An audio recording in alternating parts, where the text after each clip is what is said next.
Hi, we're live. Hello. Well, so one of us is alive. The other one is clinging to life support. Yeah, I am coughing and feeling the chills. Not feeling good. It's that So I'm Thanksgiving, man. so I'm running it until somebody else can run it. Run it. Run it. Mark, where are you? He's working. I know. That guy, crazy. Yeah. Who's heard of such things? Oh, yeah. Wait, I used to work on Thanksgiving shit all the time.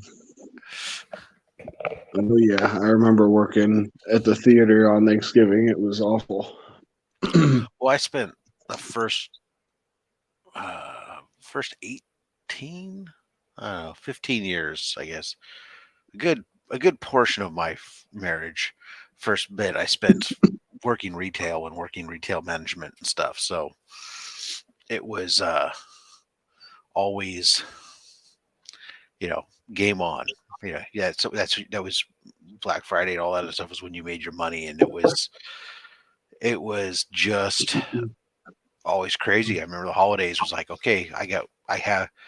Fortunately, I never worked any place that made you work on Thanksgiving itself, but it was always, Thanksgiving and Christmas Day. That's all you really had, and it was fit both families in, or all your families in on that one day, having multiple meals, and then trying to, then the next get out of there early and say, hey, look, I'm sorry, I got to work the next day. I got to be there, especially the day after Thanksgiving. You generally were opening in like 4 in the morning and stuff. It's just ridiculous.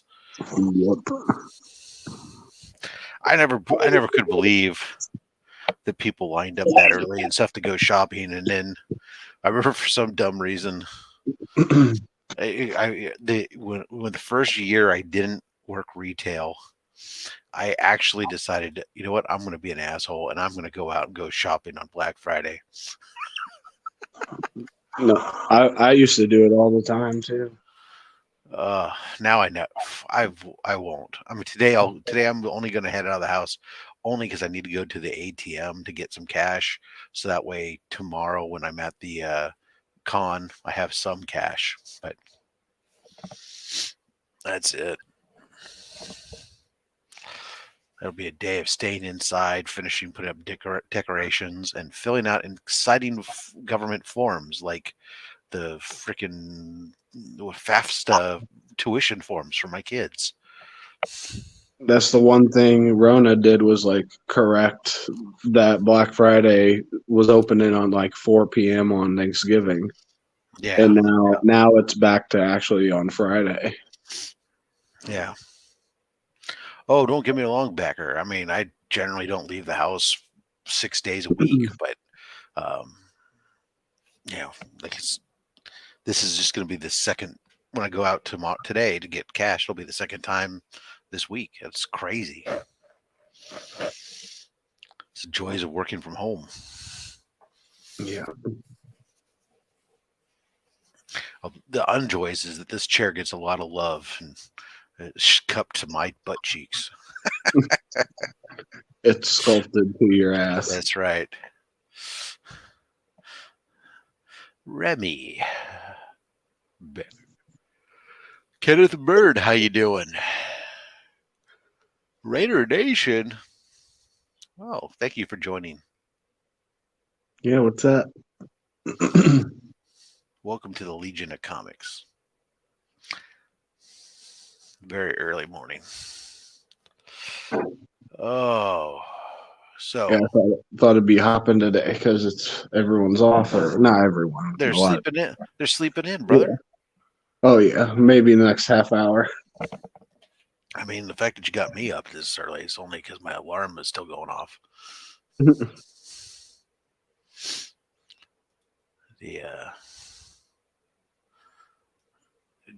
what is this? Uh, this is exciting. Another submission coming in. I'm actually down to like less than 40 books out at CGC and CBCS now. That's still a ton. I considering I was over 300 at one point, Yeah. that means I got virtually nothing left at there. But Then will you be sending to just one of them? no, um, it just depends on what I'm sending. I actually need to get together a submission that I might send to CBCS just because they're running 33% off or whatever. I don't know. They got some Black Friday deals themselves that run through the end of this month on submissions. They're discounting significantly. Although I think I saw something that was maybe it was only express, in which case I don't know that I want to waste the money because dang it, don't need anything. I don't think I need anything back that fast right now. Mhm. Or if I do, you know, CGC's sadly cheaper now. Yeah, I know. But yeah, I don't know. I'm struggling. I got a bunch. I have books that I want to send, but I don't know. At the same time, I don't. Yeah, I'm the same. I'm just waiting for something, I guess. Probably after the holidays. Yeah. Well, you know what? I think I get more excited when I get back, like the grades and stuff on old books. But what I have that's set aside right now to go in is mostly new books. Um, like there's some. I think I got like one or two of the Gleason Chasm books Mhm. that that I was thinking about sending in. I got a bunch of a bunch of ratios that they're all modern stuff, so it's like no big deal. This doesn't get as exciting to me when they come back. Yeah, and they need to hit like high. Yeah, right. Exactly. I'm more concerned with them hitting 9.8 or not, versus when I send in the old books, it's like, oh, okay, not a big deal. Yep. What time does Chipotle open? That's a good question, Remy. My guess is since they don't have a breakfast menu, that they probably don't open till 10:30 at the earliest. Probably not till 11. But I'm just guessing. I'm not a fan of Chipotle. Just too big of a burrito. It's all I right. get a burrito bowl. Then you can always ask for light rice, Yeah. Ask for light rice with double meat. Yeah, that's what I would need to do. Yeah. Actually, it's like the only place I'll eat brown rice is actually from Chipotle usually in a burrito bowl. Although sometimes, Jeremy, I do like to go with their three tacos every once in a while, but seldom a burrito anymore.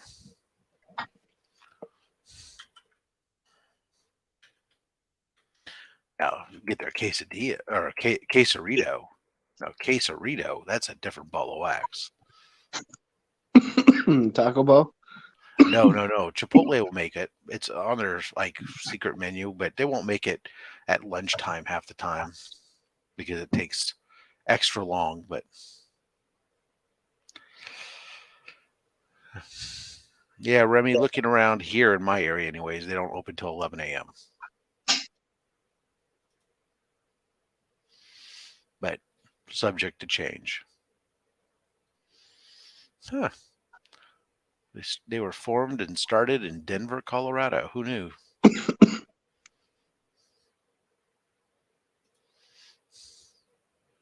The Wikipedia knows. So, were you sick yesterday, or just you woke up this way? I was not. I was completely fine. I just woke up feeling like shit. Did you go? Were you at home for Thanksgiving, or did you guys go out? We went to one Lisa's family's Thanksgiving. I mean, I guess I could have got sick there. No one was sick, but So Lisa's family doesn't like you, and so they're trying to kill you. That's what I'm hearing. yeah, I think that's got to be It, it. it it makes sense. It tracks. This is going to be the next Knives Out. They gave you turkey laced with avian flu, and now you're sick. Do you hear Lisa? Yeah, I do. Mm, It's probably all because they saw an episode of Whack Comics, and I go, no, we can't have that. People know us around here. yeah, we can't. We got to keep them away. We have a reputation.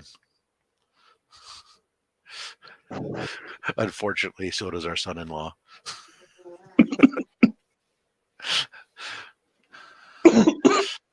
See, a man with this made the C3 says, "Oh, hey, well, thank you, Gene. I didn't make C3 a great success. You guys who all donated money and actually got us to those points. You guys are the ones who made C3 a great success.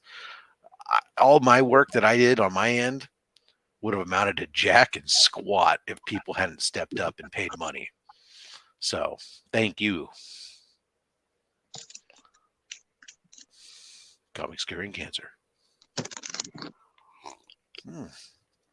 Which, of course, I continue to say, just so everyone knows and it's clear, is so once as I'm getting close, I'm at like, I don't know, yesterday when I looked, I was at 925 subscribers.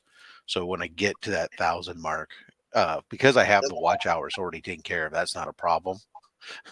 Um, I'm like 150% of the watch hour minimum watch hour requirement. So once I have the 1,000 subscribers and we turn on the monetization, all of that from my channel is all going to go to Comics Curing Cancer as well year round. So Yeah, that's that's going to cool. be cool. Yeah, I don't need a $5 a month or whatever it is. You're gonna blow up and then be making $700 a week, and you're like, oh wow. Doing great. Cancer's going to be doing great, or maybe not doing. Cancer won't be doing Yeah, well, but the American Cancer Society will be doing well. the opposite. Yeah.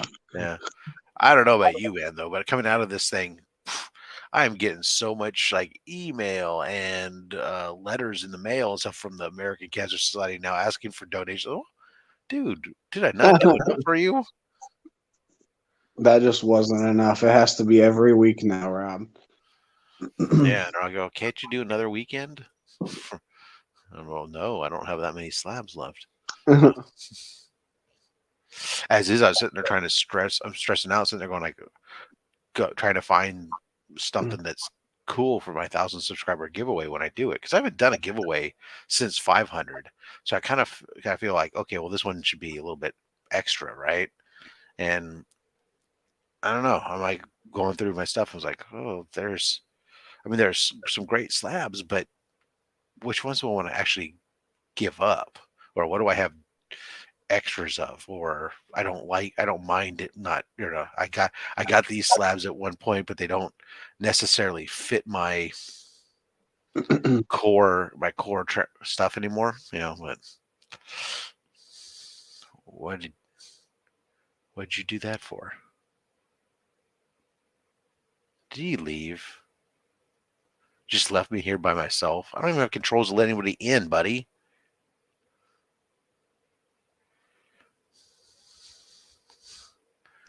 That was mean.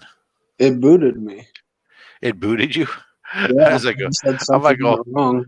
I was like, oh, I ain't got no controls. I can't let people in. What are you?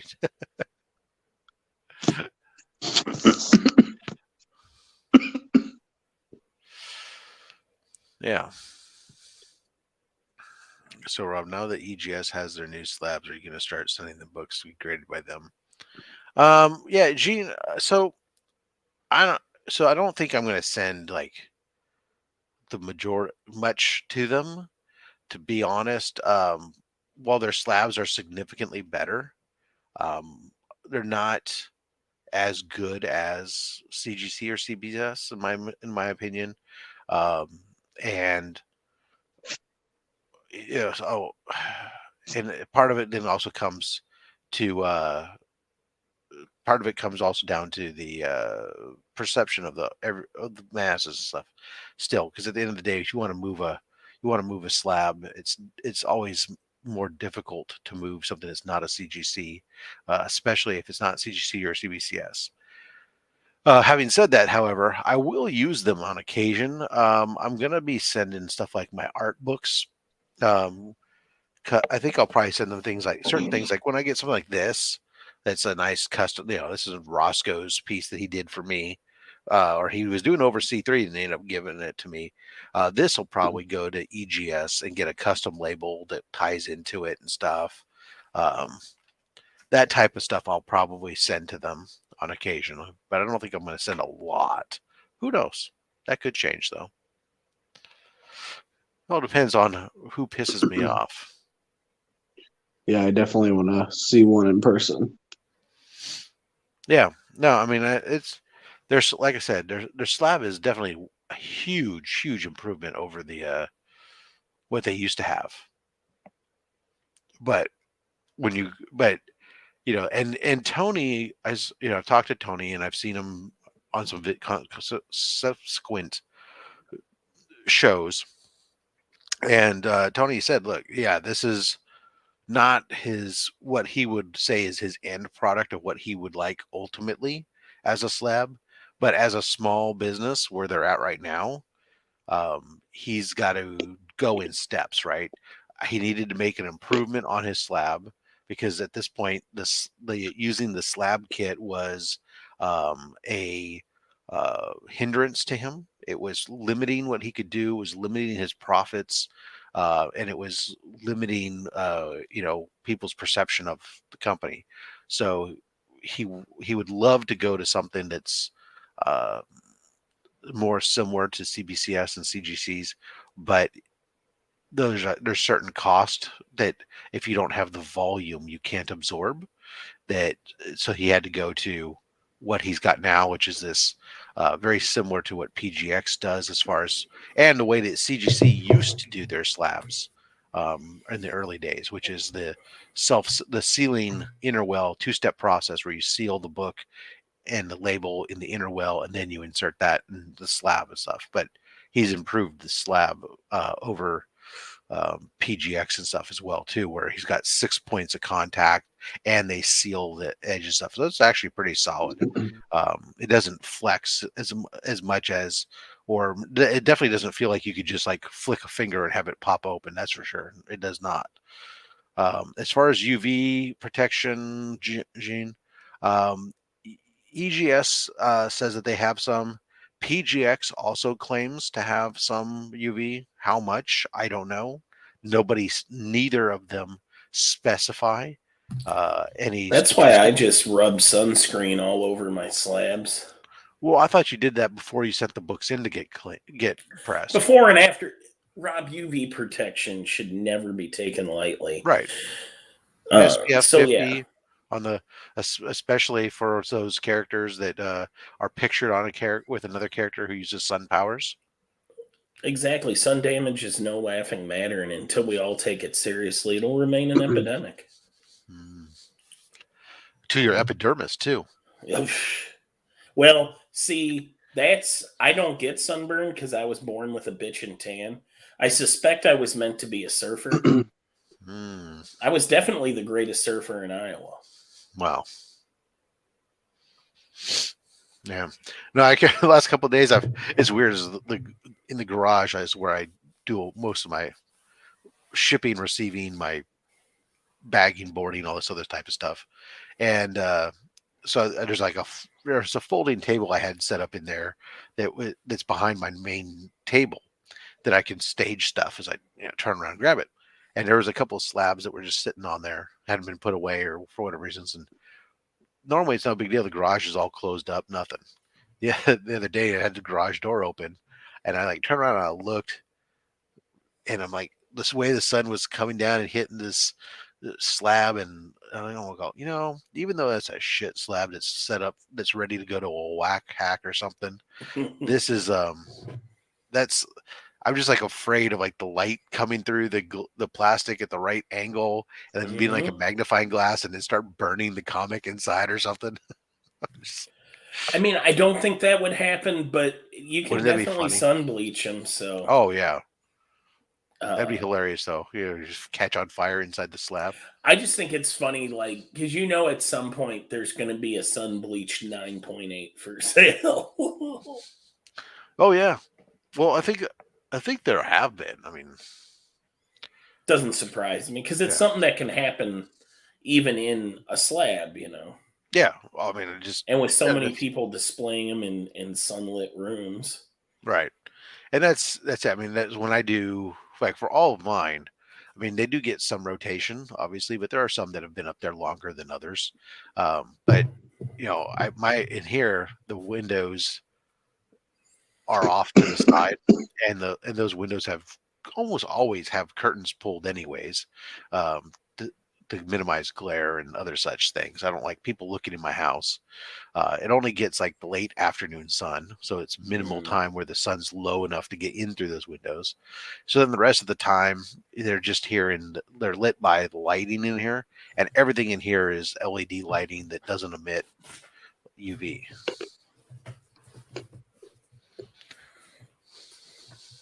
And Jean Malot, my wife would say, not a joker, but wildly immature. Mm. She doesn't always get my humor. And yet she got you. She did. She won the pony. Unfortunately, it was a broken down old mare, huh? Right. Oh, yeah.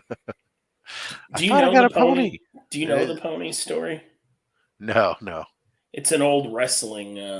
It's a wrestling term, and wouldn't you know who won the pony?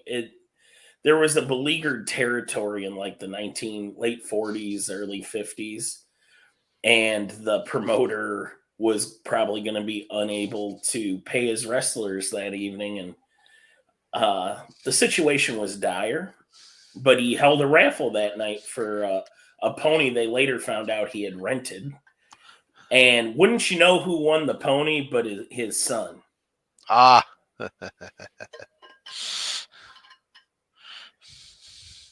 I've been So yeah, watching that. it's usually a wrestling term for a scam. And Nice. and Jill marrying me, I definitely scammed her on that one. I think that's how I feel about my wife as well. I bet a I, lot of us have these similar I'm sure Lisa feels that way. Oh yeah, for sure. There he is. What it is, the Legion now has a leader. Working. It's working. Hello. Poor. Why didn't you wave at him, Tyler? I am. Mm, How are y'all this morning? I'm great. I have coffee. I'm good, but Tyler has a extreme turkey deficiency. His in-laws tried to poison him, and now he's deathly ill. And but he soldiered on for you, sir, and got us started. Is that food poisoning? Oh no, I'm just making that up. I have the chills and a headache. Multiplying. You got the tickle Bullshit. shits? No shit. But can you give Rob the controls? Yeah. Just email me the email address, Rob. It's just easier so I could copy and paste it instead of remembering to type it in right. Or don't email me them, just IG them. Oh, okay. As I started to open up my email to email you. Yeah, I'm sorry. I'm going to hop out here and do that real quick. Let's see. Now I gotta find you. Where are you? There you are. This is my wife's coffee mug that her job gave her. She works for KU in the pharmacy. And I just thought of Burke because he loves Kansas, right? That's where he lives. So he would like my Kansas University mug. Well, there you are then. You should send him one. I'll see what Jill can do. Get him Maybe a match get him set. some stuff. Go by the bookstore. Right. You can probably go online. Most of those schools have online stuff nowadays, Mm-hmm. catering to the alumnus or the It's lazy all student Kansas. They must or all the get lazy along. student. I know, like my one of my kids' schools, like every other day, there's like, here's another email from go online and we got 10% off this or 15% off that or Black Friday sale. Like, yeah, the student bookstore is my Black Friday shopping center, guys, by the way. You're all getting I have a picture that looks like that. That's what I just did. It. I think that was from the post I put on the way to that wedding. Yeah, yeah. All right, let me log out and log back in and see if I have a. Tyler, I hope you feel better, buddy. Yeah, me too. It'll be all And right. And if you don't feel better, I hope whatever it is you have gets named after you. Yeah, For sure. the daddy tootsies disease. I'll even go on a 50-foot walk to raise awareness. All 50, Yeah. just for me. Yeah. Dude, that's the What is that, like 12 steps? not for me. My steps, I mean, I'm so short. 50 feet's like Hey, that's probably a like quarter 20 mile steps. for you.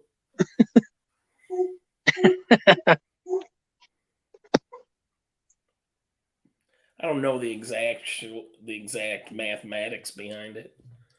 Who does? Who does? Not me.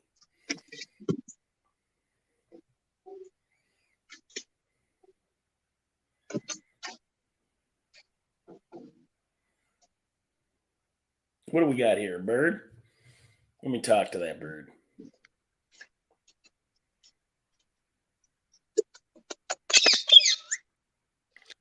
I always forget to look up the stupid email first. What's that bird's name? The green one. Squawky. Najee and Shabu. Squawky Those are and some not for names. breakfast.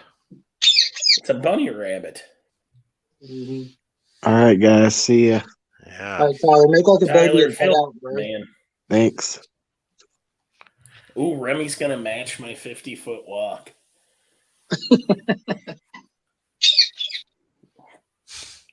We're gonna change lives with that walk, one labored breath at a time. Well, when does the con start? You're going for today, right? He No, isn't going today. I'm not going today. It doesn't start till 6 p.m. today. And You're going to miss all the good deals on the Frankenstein books. c'est la vie. It's just, you know, the obviously they're setting up today because obviously yesterday nobody was setting up. So they're working all damn day today, and then 6 p.m. they're going to try to open it to the public, and it's probably going to be a cluster there. And those guys are going to be tired and not wanting to do squat. And I'm definitely not going to San Francisco for 3 hours. That's just stupid. So I'll go tomorrow or Saturday. Yeah, tomorrow is Saturday. I don't know what day of the week it is. So I got a car coming. It'll pick me up and take me up there, so I don't have to drive or deal with trying to park in the city. Is the car like a regular car that one would recognize, only a very extended version of it? Sure, you'd recognize an executive car. Robbie treating himself to the VIP. That's right. When I roll up, that's exactly it, baby. Just walk in like everyone should know who you are. Exactly. I've learned that particular leg trip, it doesn't cost much more to schedule like through ExecuCar and have them pick me up and take me rather than have a professional driver than it is to have an Uber. And I'd much rather have a professional driver that knows to shut up and not talk to me and in a nice, clean environment and everything else, not like. You don't like it when the poors talk to you, do you? The difference between an Uber and your executive car is one has sweat and vomit from drunks in it. The other one has bodily fluids cocaine and whores in I it. was going to say cocaine Well, residue. it's not- There's literally no different. You're just swapping what bodily It's fluid. this isn't a limo. It's an executive car. So it's like a And then there's Cadillac. my car that's got all of the Well, above. if you want to get technical, Rob, like there's a difference between a car, a limo, and a stretch limousine. Yes. People don't really think about That's that. true. They take True. limousines for granted. Yeah, no, you're right. A limo is really just a term for a hired car. Yeah. After last night, I was thinking about Flo's original offer to push me around a con in a wheelbarrow. And I was thinking I might. Which way would you sit, Mike? Would you sit legs out or legs to flow? tank so you can make first? I would Tank sit. first in all I don't know. things. I would sit legs toward Flo. So for one, I can keep eye contact with him, and for two, it's just my Oh features. no, I don't want to make eye contact with the help as I get pushed about. Although that would be funny. You just No. sit there You can facing look him, at the help. They just legs- can't look back at you. You have your True. legs laying over either handle, so he has to be Ex- between your legs, carrying you about. Exactly. As you Well, look at- I was thinking, what about a rickshaw? there you go. Is that like something Rob does on the grill? No, No, a rickshaw Rickshaws. is like the two-wheeled a anything person-drawn pulls- cart. like you see, like the Chinese. Oh, yeah, it's yeah. always associated with Gotcha. the Chinese, but it's And maybe I could dress like the Buddha or something as he pushes me about. a me rickshaw, or around even the even one of those pedal caps. You can just get a pedal cap too. Oh, while I, I don't have know. you It's two however guys Flo here, wants to do it. He is Well, the best assistant in the game. Rob, you're gonna have to send some links out because I'm not able to do it while I'm on here. If you, I haven't shared I have to anything work out or now, anything. too. My God. I think If I you can share links. No, Does I got who it. wants a link? Yeah, if you see somebody in the chat that's Somebody in the chat needs a Usually. link. I will send it to you. people don't normally have to ask, we just send it to them whether they want it or not. Justin Birch is going to need a link. Lady Fantastic should get a link All right. You want me to do that? if you want to.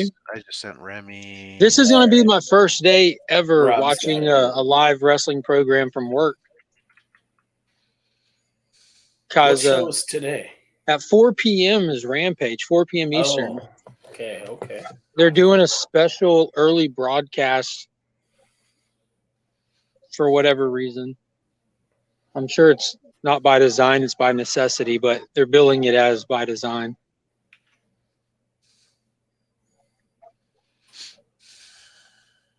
Let me see. Well, I'm interested. I will watch it as I do all AEW things. Boy, I thought there'd be more people in here.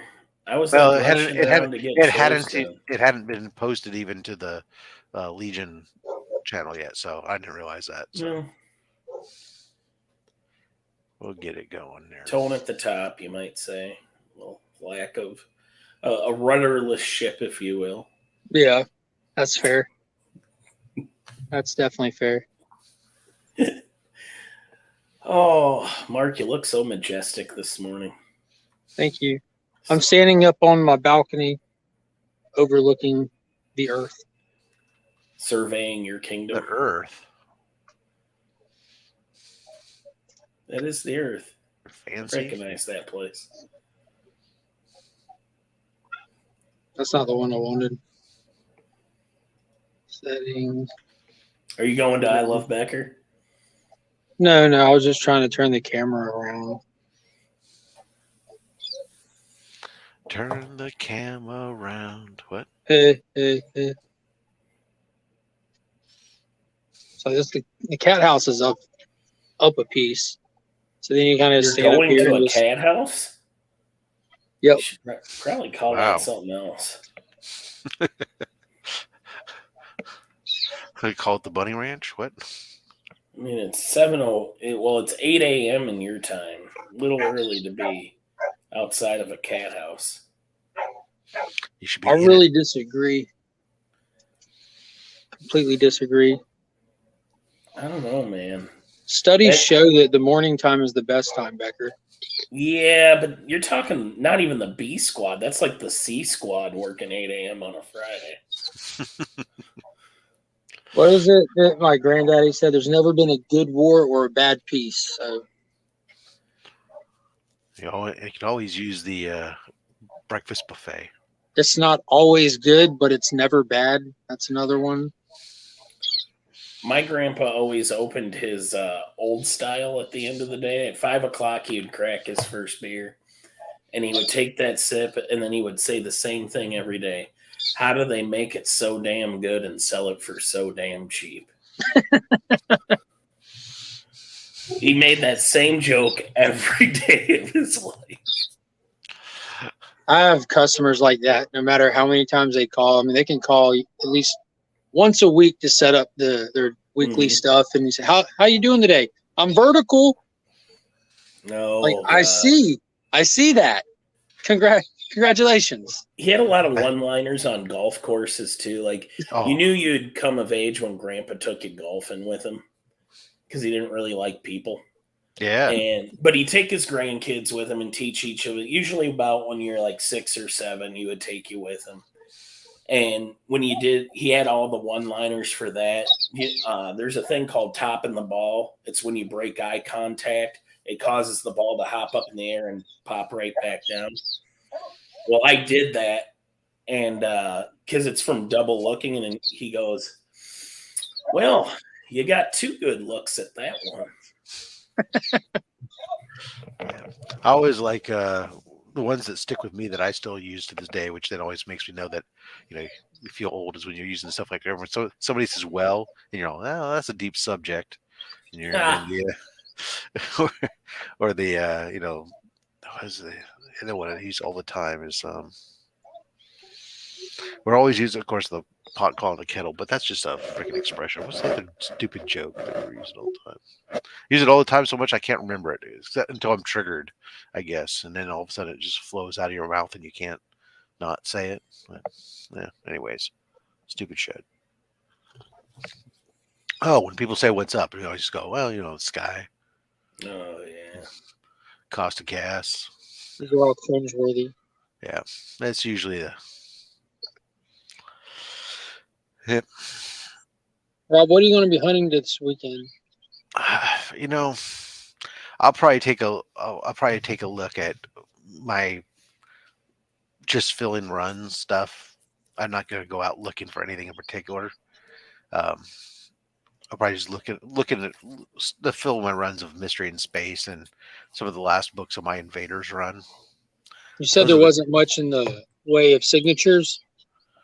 Yeah, I'm pretty much like bring in like just the if I go playing with signatures, it's probably just going to bring like my copy of Marvel 1000 that I have like 5 sigs on, and a copy of Detective 1000 or something that has like, you know, a billion people are associated with it. Those are great con books. Yeah, I mean, aside from that, there's nobody there that I don't already have on my Harley. One for Marvel 1000, or are you using the? I haven't decided which one. I haven't cover started. I haven't just started on Marvel 1000. Yeah. No, I'm using it's a which variant is it? Hold on. Because I used the blank for my editor's one. Mm-hmm. Yeah, no, the one I started using was because I got it originally from IRF Authentics, and it had like 3 signatures on it already. So then I decided, let me just start adding more to it. You know, let me see. Oops, series Marvel.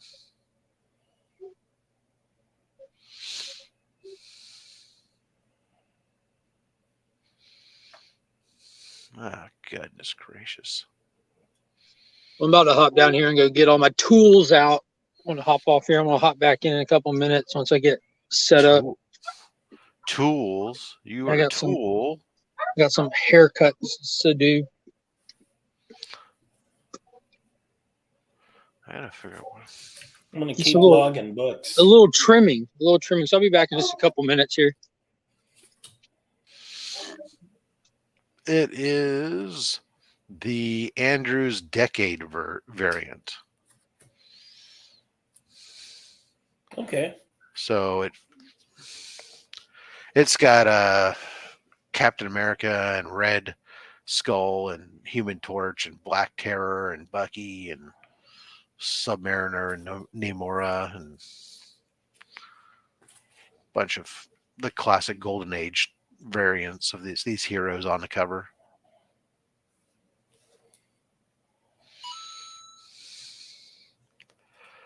But right now it has, I've got, who's on it? Greg Land, Rob Liefeld, Mark Wade, Charles Soule, and Scott Hanna so far. That's pretty good. Yeah. Oh man. You don't seem that excited about going to this con. Is it the cancellations or is it the timing? It's the timing. I feel like even though my kids are like, oh, don't give a crap, I feel like I'm, my kids are home from school, and I feel like I'm kind You'd of rather spend time with them. I feel like I'm stepping out on them a little bit, but also, you know what? There's nobody go. I mean, look, E-Man will be there, but I mean, there's It's nobody not like that. a big community thing. Yeah, exactly. So it's really just me going by myself for the most part and digging through some stuff. And I don't like San Francisco a lot. I mean, not to tell you what to do, then underestimate why not skip it and just spend time because I with your paid $300 for a VIP pass. Oh crap! Yeah, I feel I'm obligated to go at least one day. right.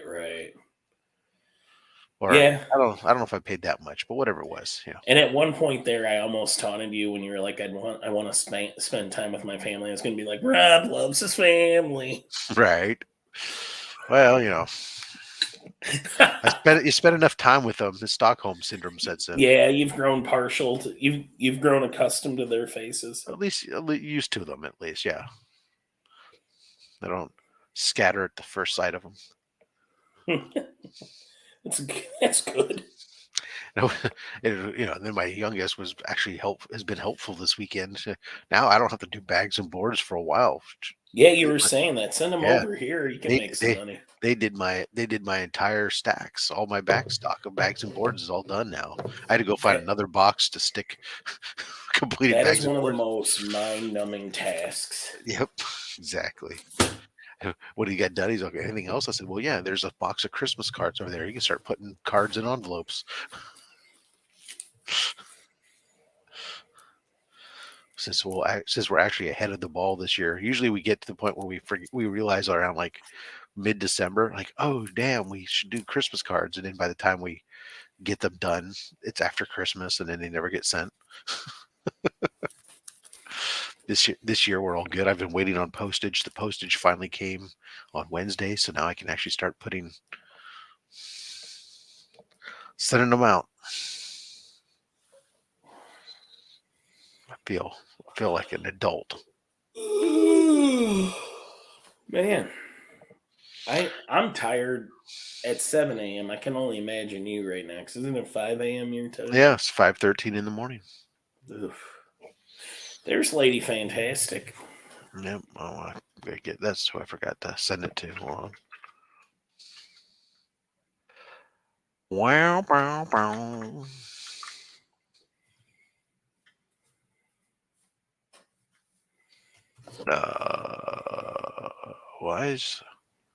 Why do I have problems finding?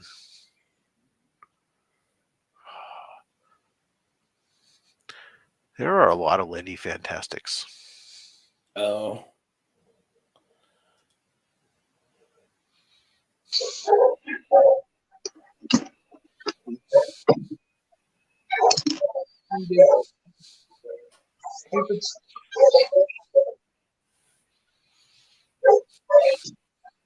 Look at him work. Yeah.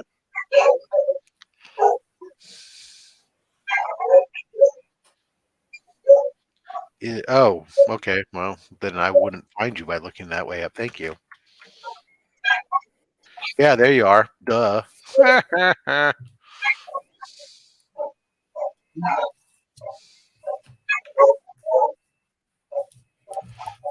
Have a link.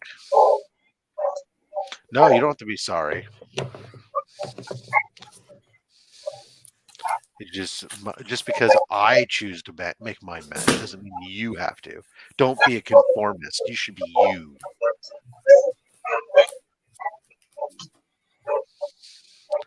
Give it a mustache trim. Full beard. Full beard. Great. Now I know who can do mine. I've been trying to get Alan to let me do this. Yeah.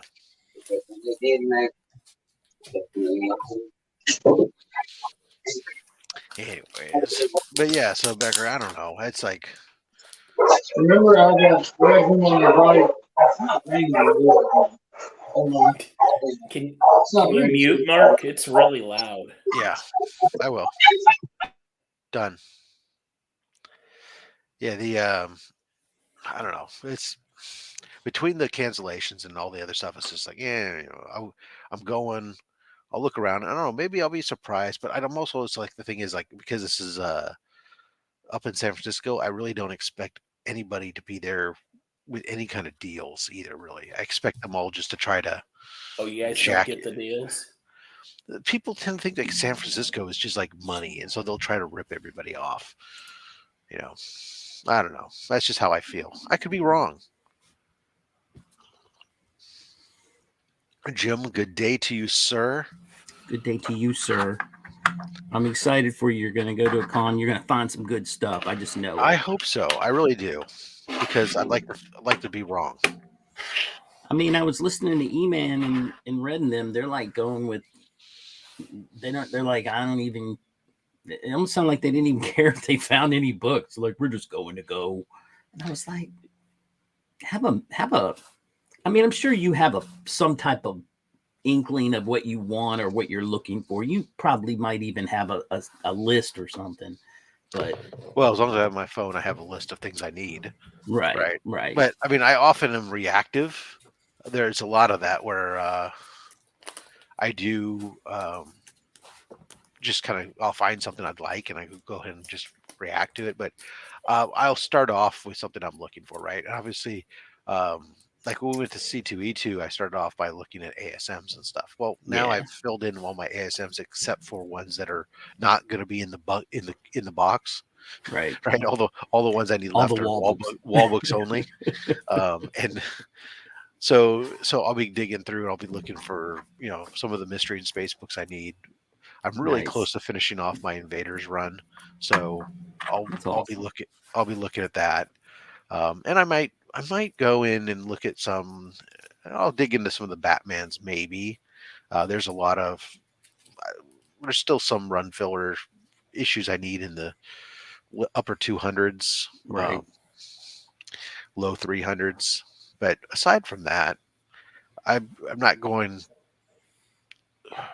to target. Oh, no, you know what? Actually, I should check. I think I only need one or two issues left to finish my volume 2 of Spider Gwen. Maybe I'd make that a priority too. Yeah. Finish that off. I don't know. Well, now that I think about it, damn it. Now I guess now that you say it, Jim, now I also decided I was going to start working on the Miles stuff. But Right. what do I need on?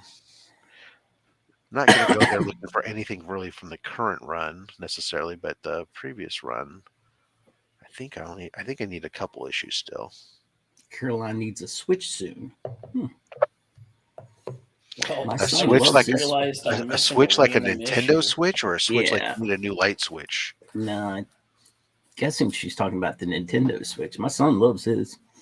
Last night I was sitting there in my chair watching this show on the tablet, and I look up and he's turned I don't even know why we have a television. I really don't. I mean, what's the point? We never use it. Well, he turned on the TV and had hooked the Switch up to it and was playing one of those Zelda games. And I looked and I was like, dude, man, that monster's huge and you're so tiny. How are you going to kill it? He's like, I got the weapons, Dad. I got the weapons. Something you I don't was hear like- Digger Jim say often. Wow, that monster's huge. I was just like, okay, son. Those are nice. I'm resorting and bagging and boarding my Legends of the DC universe. Oh, that's it. I'm just putting them away, Rob. Sorry. Well, they throw it back up for let's see it. Yeah, I Well, mean, The one I was originally showing Mark is I came across this issue and I was like, well, that's a market. That's a Mark cover right there. Mark doesn't like Yeah. that guy. Mark Kevin Nolan. Yeah, Mark told me that it's all been a lie this whole time, and he really does not care for Superman At all. No, not at all. Nice. He's a stupid orphan. Mark hates orphans. He does really, and strays. Well, Let him go there, man. Where's my? Okay, so I was looking at. You know what? Actually, I'm looking, and actually the volume 2 of Miles Morales. I actually already completed that. I guess I have a few. Mark would groom me. That's what I need to. I need to look for the Ultimate Comics, the first Come run, the all new, all different. I got a few holes left in the all new, all different run. All right. How much hair can you have, Beckerman? Come on. on. I'm talking about I want the full experience. I want to be fully cleaned. I want my nails clipped. You want a collar around your neck so you don't jump off the table. Oh, I get skittish. I get skittish. Is he gonna have to muzzle you though? But if he rubs my belly, I will be. Or the proper treat. The proper treat always works, right? Nice. I respond well to both treats and belly rubs. Nice. Speaking of treats, good. Did you have you knocked out your greasy Chinese food and oh my chicken? God, I've made a piggy of myself. Oh Lord. Yeah, the bath first. Yeah, definitely the bath. Gotta do the bath. I'm gonna need Mark to really get in there too. But I think speaking of food, I'm running low on provisions. I might order some breakfast to be delivered. Do you have a specific place, like a local place, or do you just? I don't know. I'm gonna see what's on. I'm gonna see what's open. Mm-hmm. Thank you, lady. But I'm not an Avengers guy. You can send me as many Avengers as you want, Lady Fantastic. Why are you not an Avengers guy? Jeez, Rob.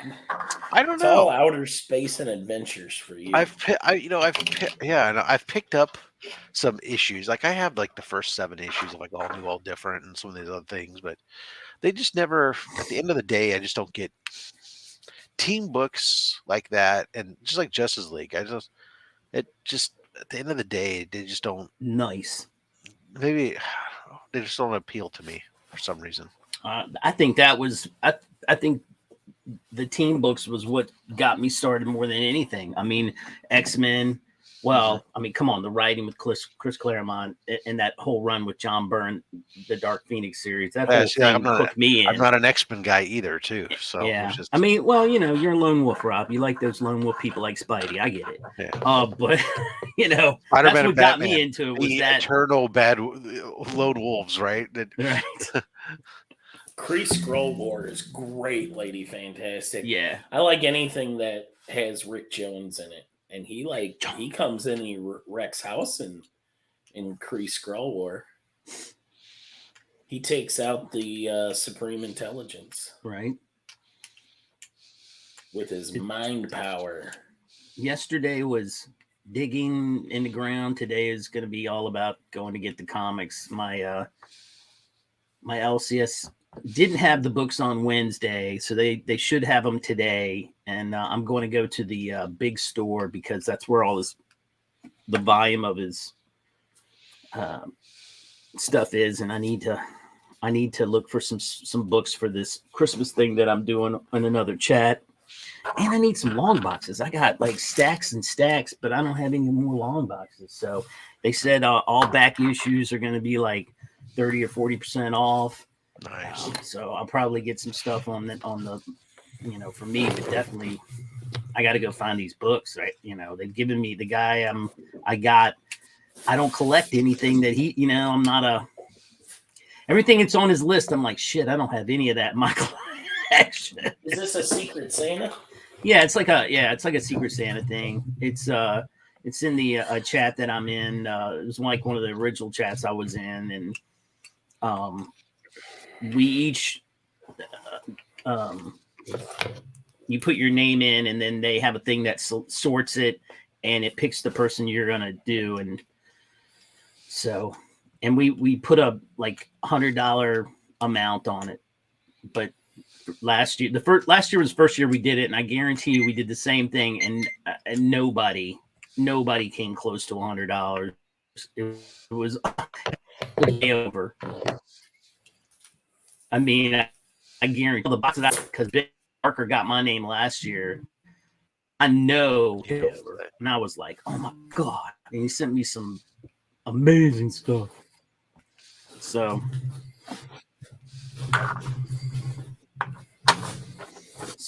today is all about digging for comics. My body can't do another day out in the ground. I'm 2 days in a row, and I'm wiped. I haven't done it enough.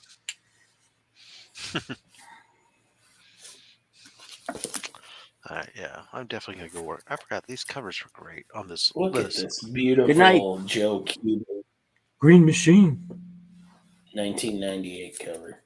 I just sent a pic of my dirty Santa gift. Oh, Look at that beautiful. Adam Strange on there. Oh yeah, let's get the spaceman for Rob. Oh, there you go. That's great. Oh my god! Oh boy. You should send it to Rob, Caroline. Oh, buddy. Ain't nobody got no time for that. Oh my god, that's funny. So did gotta keep it classy. Free Key Louie. Free Key Louie. My dude. Love that guy. He's the best.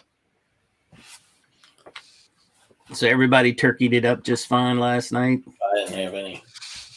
Well, we know you got a whole nother level of stuff.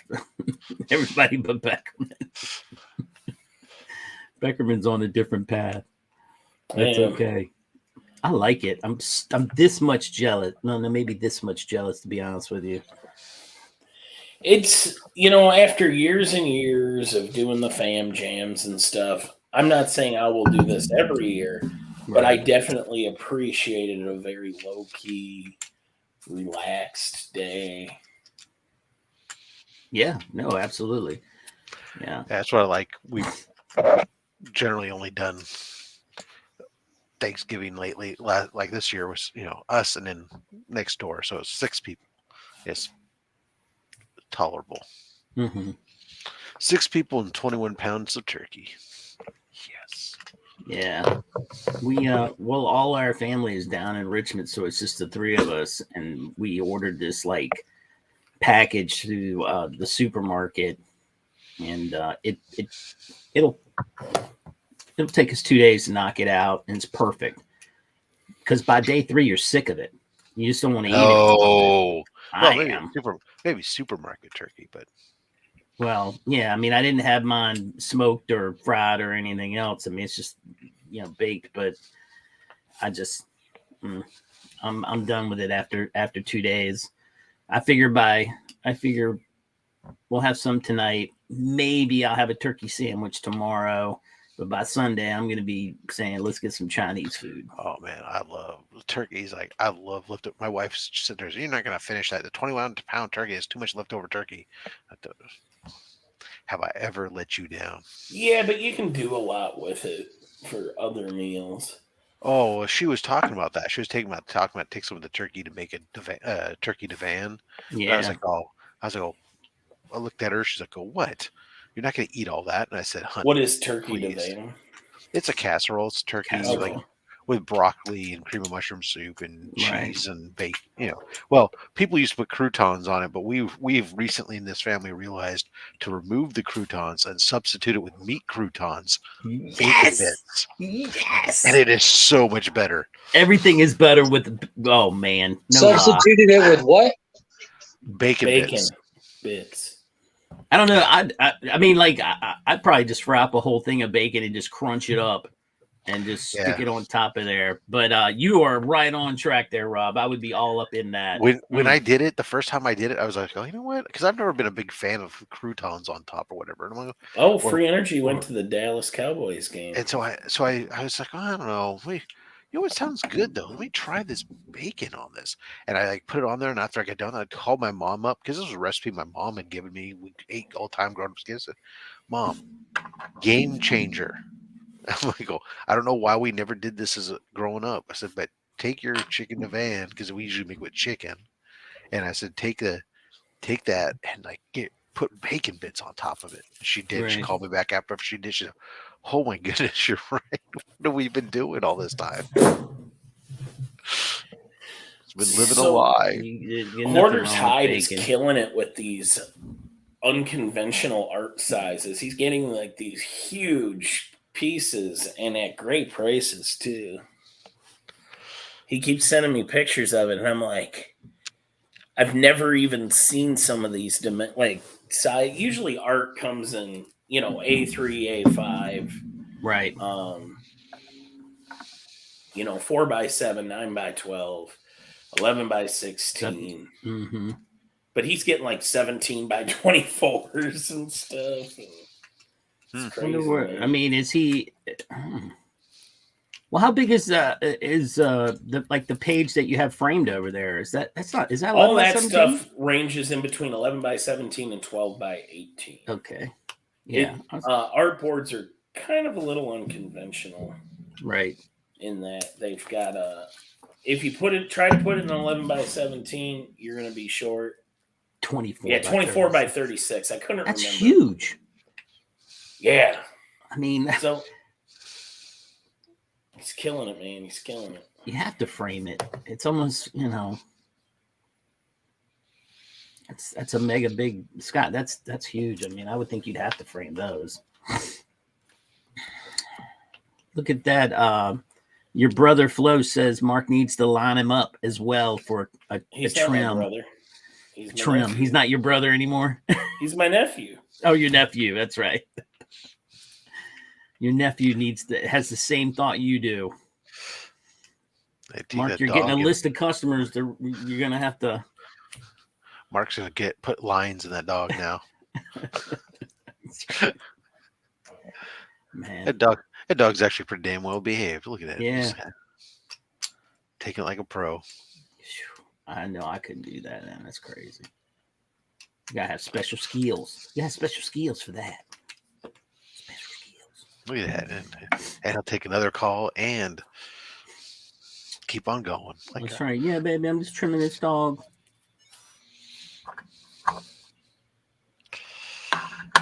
Found some cool stuff yesterday, y'all. Some cool stuff.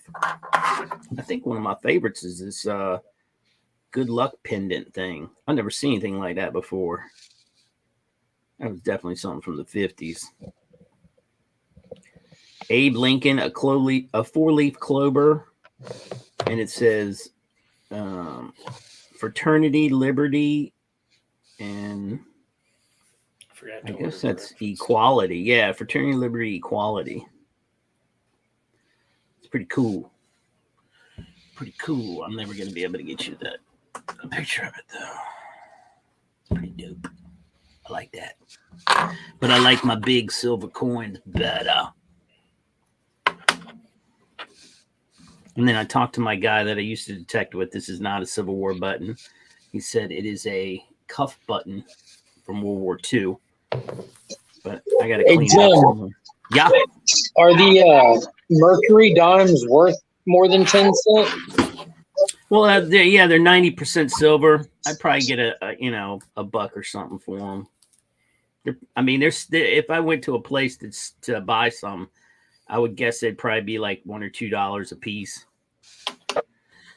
If you had a 19, what is it? There's like one that was only minted at the Denver Mint. It was 1917, and it literally has less than anything else, and it's like a 1917 D is the special one because they had an issue, I guess, and they didn't make as many of them. So these are all just because the place that I detected was apartments for the military when they came back from the war.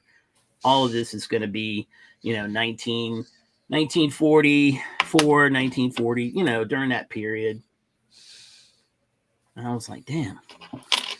And then I got some Roosevelt dimes, but I'm kind of more excited about the Buffalo nickel just because I don't dig too many nickels. Nickels are come up a lot like trash, but this one was in there with a wheat penny, and I was like, that's a weird. I'm gonna dig that. That sounds weird. But had this, a lot of the old people live in that. It turned into an age restricted apartment place at one point. So you have a lot of elderly, and there was this older guy sitting there on the stoop just watching me like a hawk. So finally I got close enough to where he was, and I said, "Hey, how you doing? Happy," and just started talking. First thing out of his mouth, "Hey, I'm pretty sure you're not supposed to do that." I was like, "Yeah, I'm a rebel. Fuck the law." No, I said I got permission, man. I got permission. I wouldn't do that without getting permission. He's like, "Oh, okay. You found anything good?" That's the next thing out of their mouth. "You found anything good?"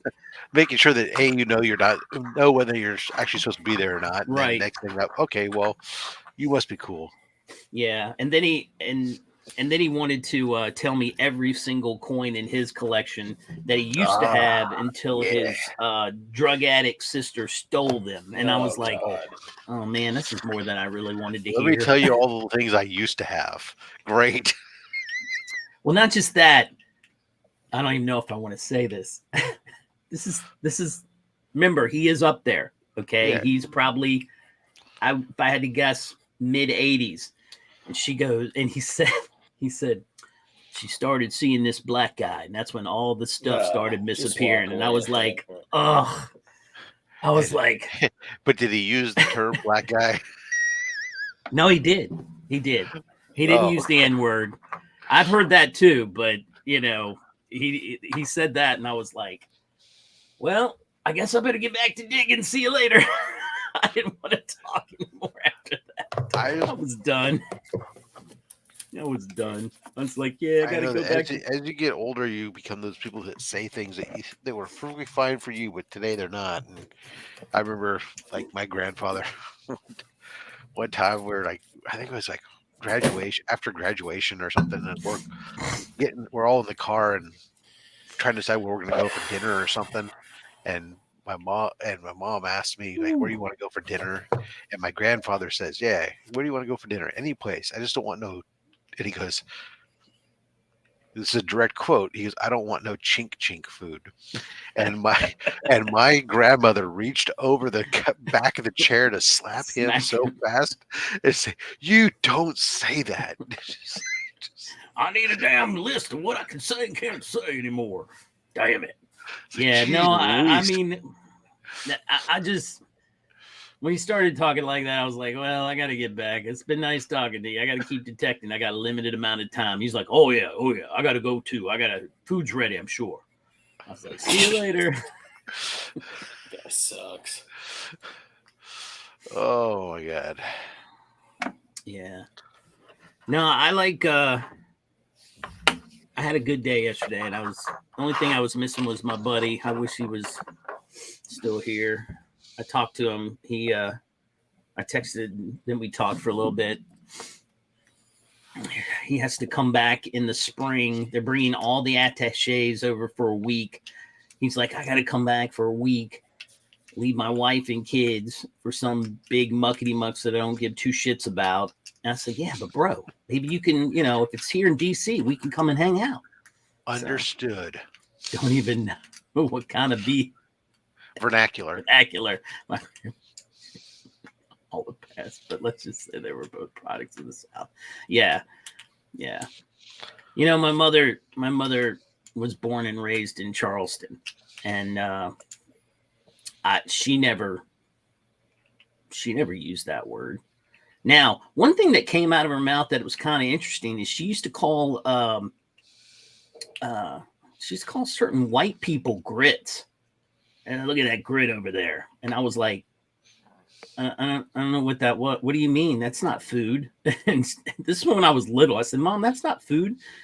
And she said, that's a white person that has no respect for themselves. I call them grits. And I was like, okay. Okay. I'm not even sure how to Can't respond to say I've that. ever heard that one. Yeah, No.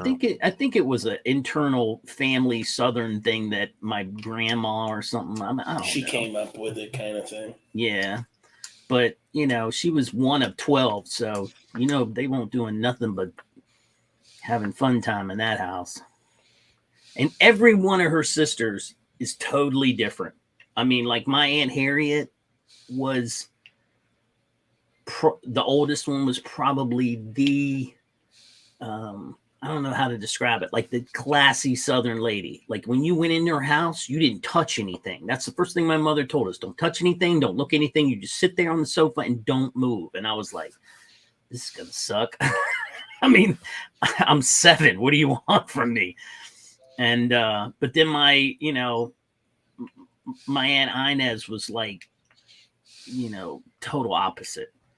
She didn't care what you did, and she was rough. She was the first person to ever say, go get the Switch and it won't the Nintendo. And I was like, what?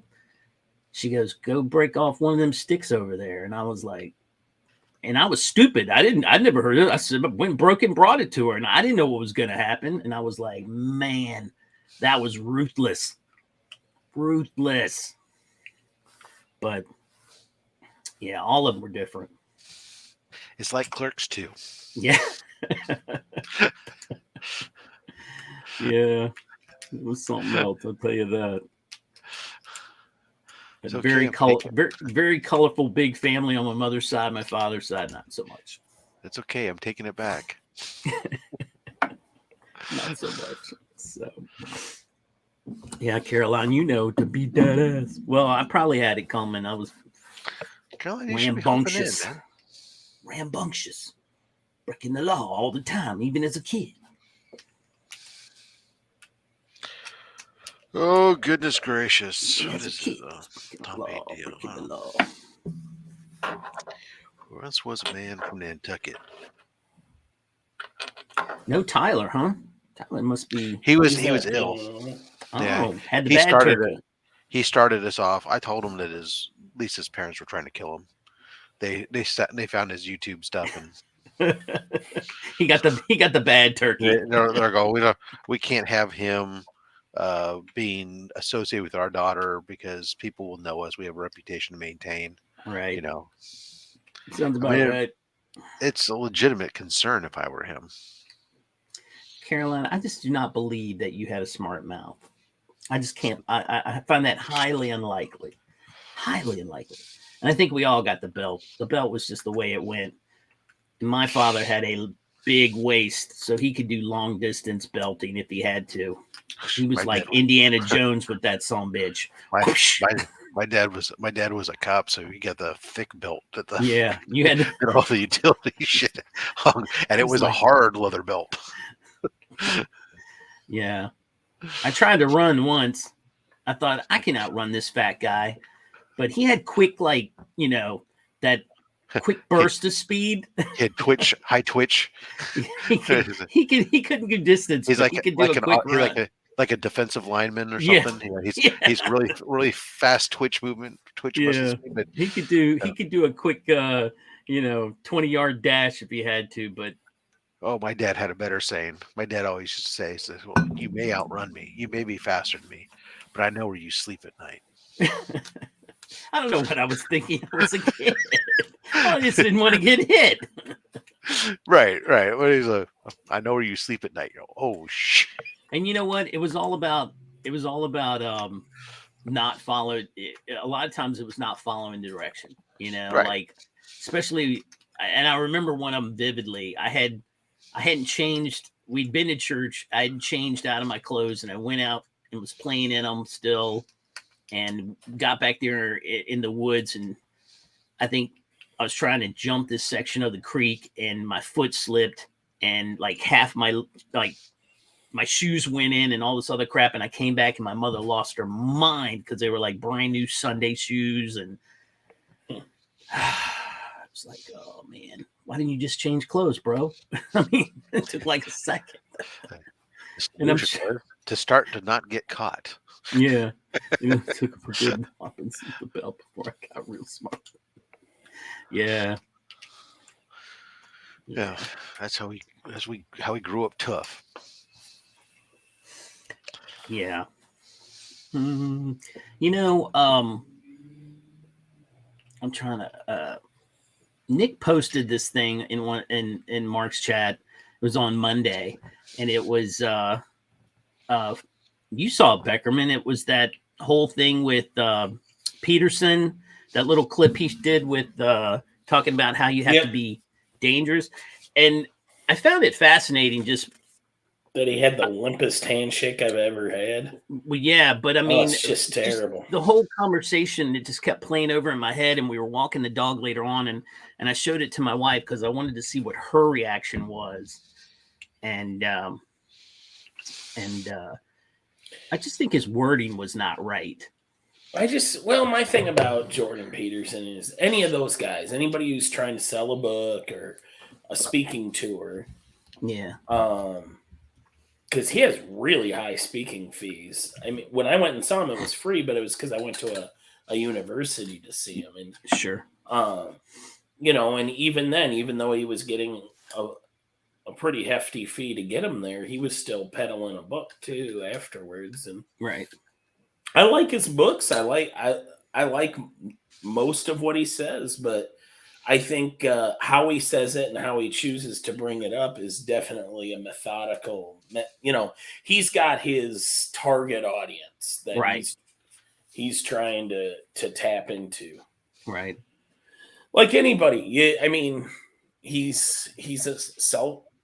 I don't think he's a professor anymore. I don't think he still works at Toronto University, does he? I don't know. Sure. I think he retired, and I think this is how he makes his living. I guess it's just I got the gist of what he was saying. I don't know. The verbiage seemed a little off. It's also weird when a mild-mannered Canadian is the one giving you your alpha male freaking rally speech. Yeah. But yeah, when I met him, I mean, that was something my grandpa definitely instilled, that when you shake somebody's hand, and you're not a dick about it, but you shake their damn hand. Right. We did a whole den meeting to my kids' Weeblos when I was a Weeblos leader on shaking hands and establishing eye contact, and when you do that, eye contact, what it means, and the dainty handshake of a limp-wristed communist. Well, making sure that you also, we did along with that. You said when you looked somebody in the eye, you shook their hand, and you said something, what that meant, and do the old salesman thing, like in the movie Blast from the Past, where he's like, if you always want to remember somebody's name, you say it 3 times, and you're shaking your head. Nice to meet you, Jonathan. How's it going today, Jonathan? You just keep saying it over and over so you remember their name.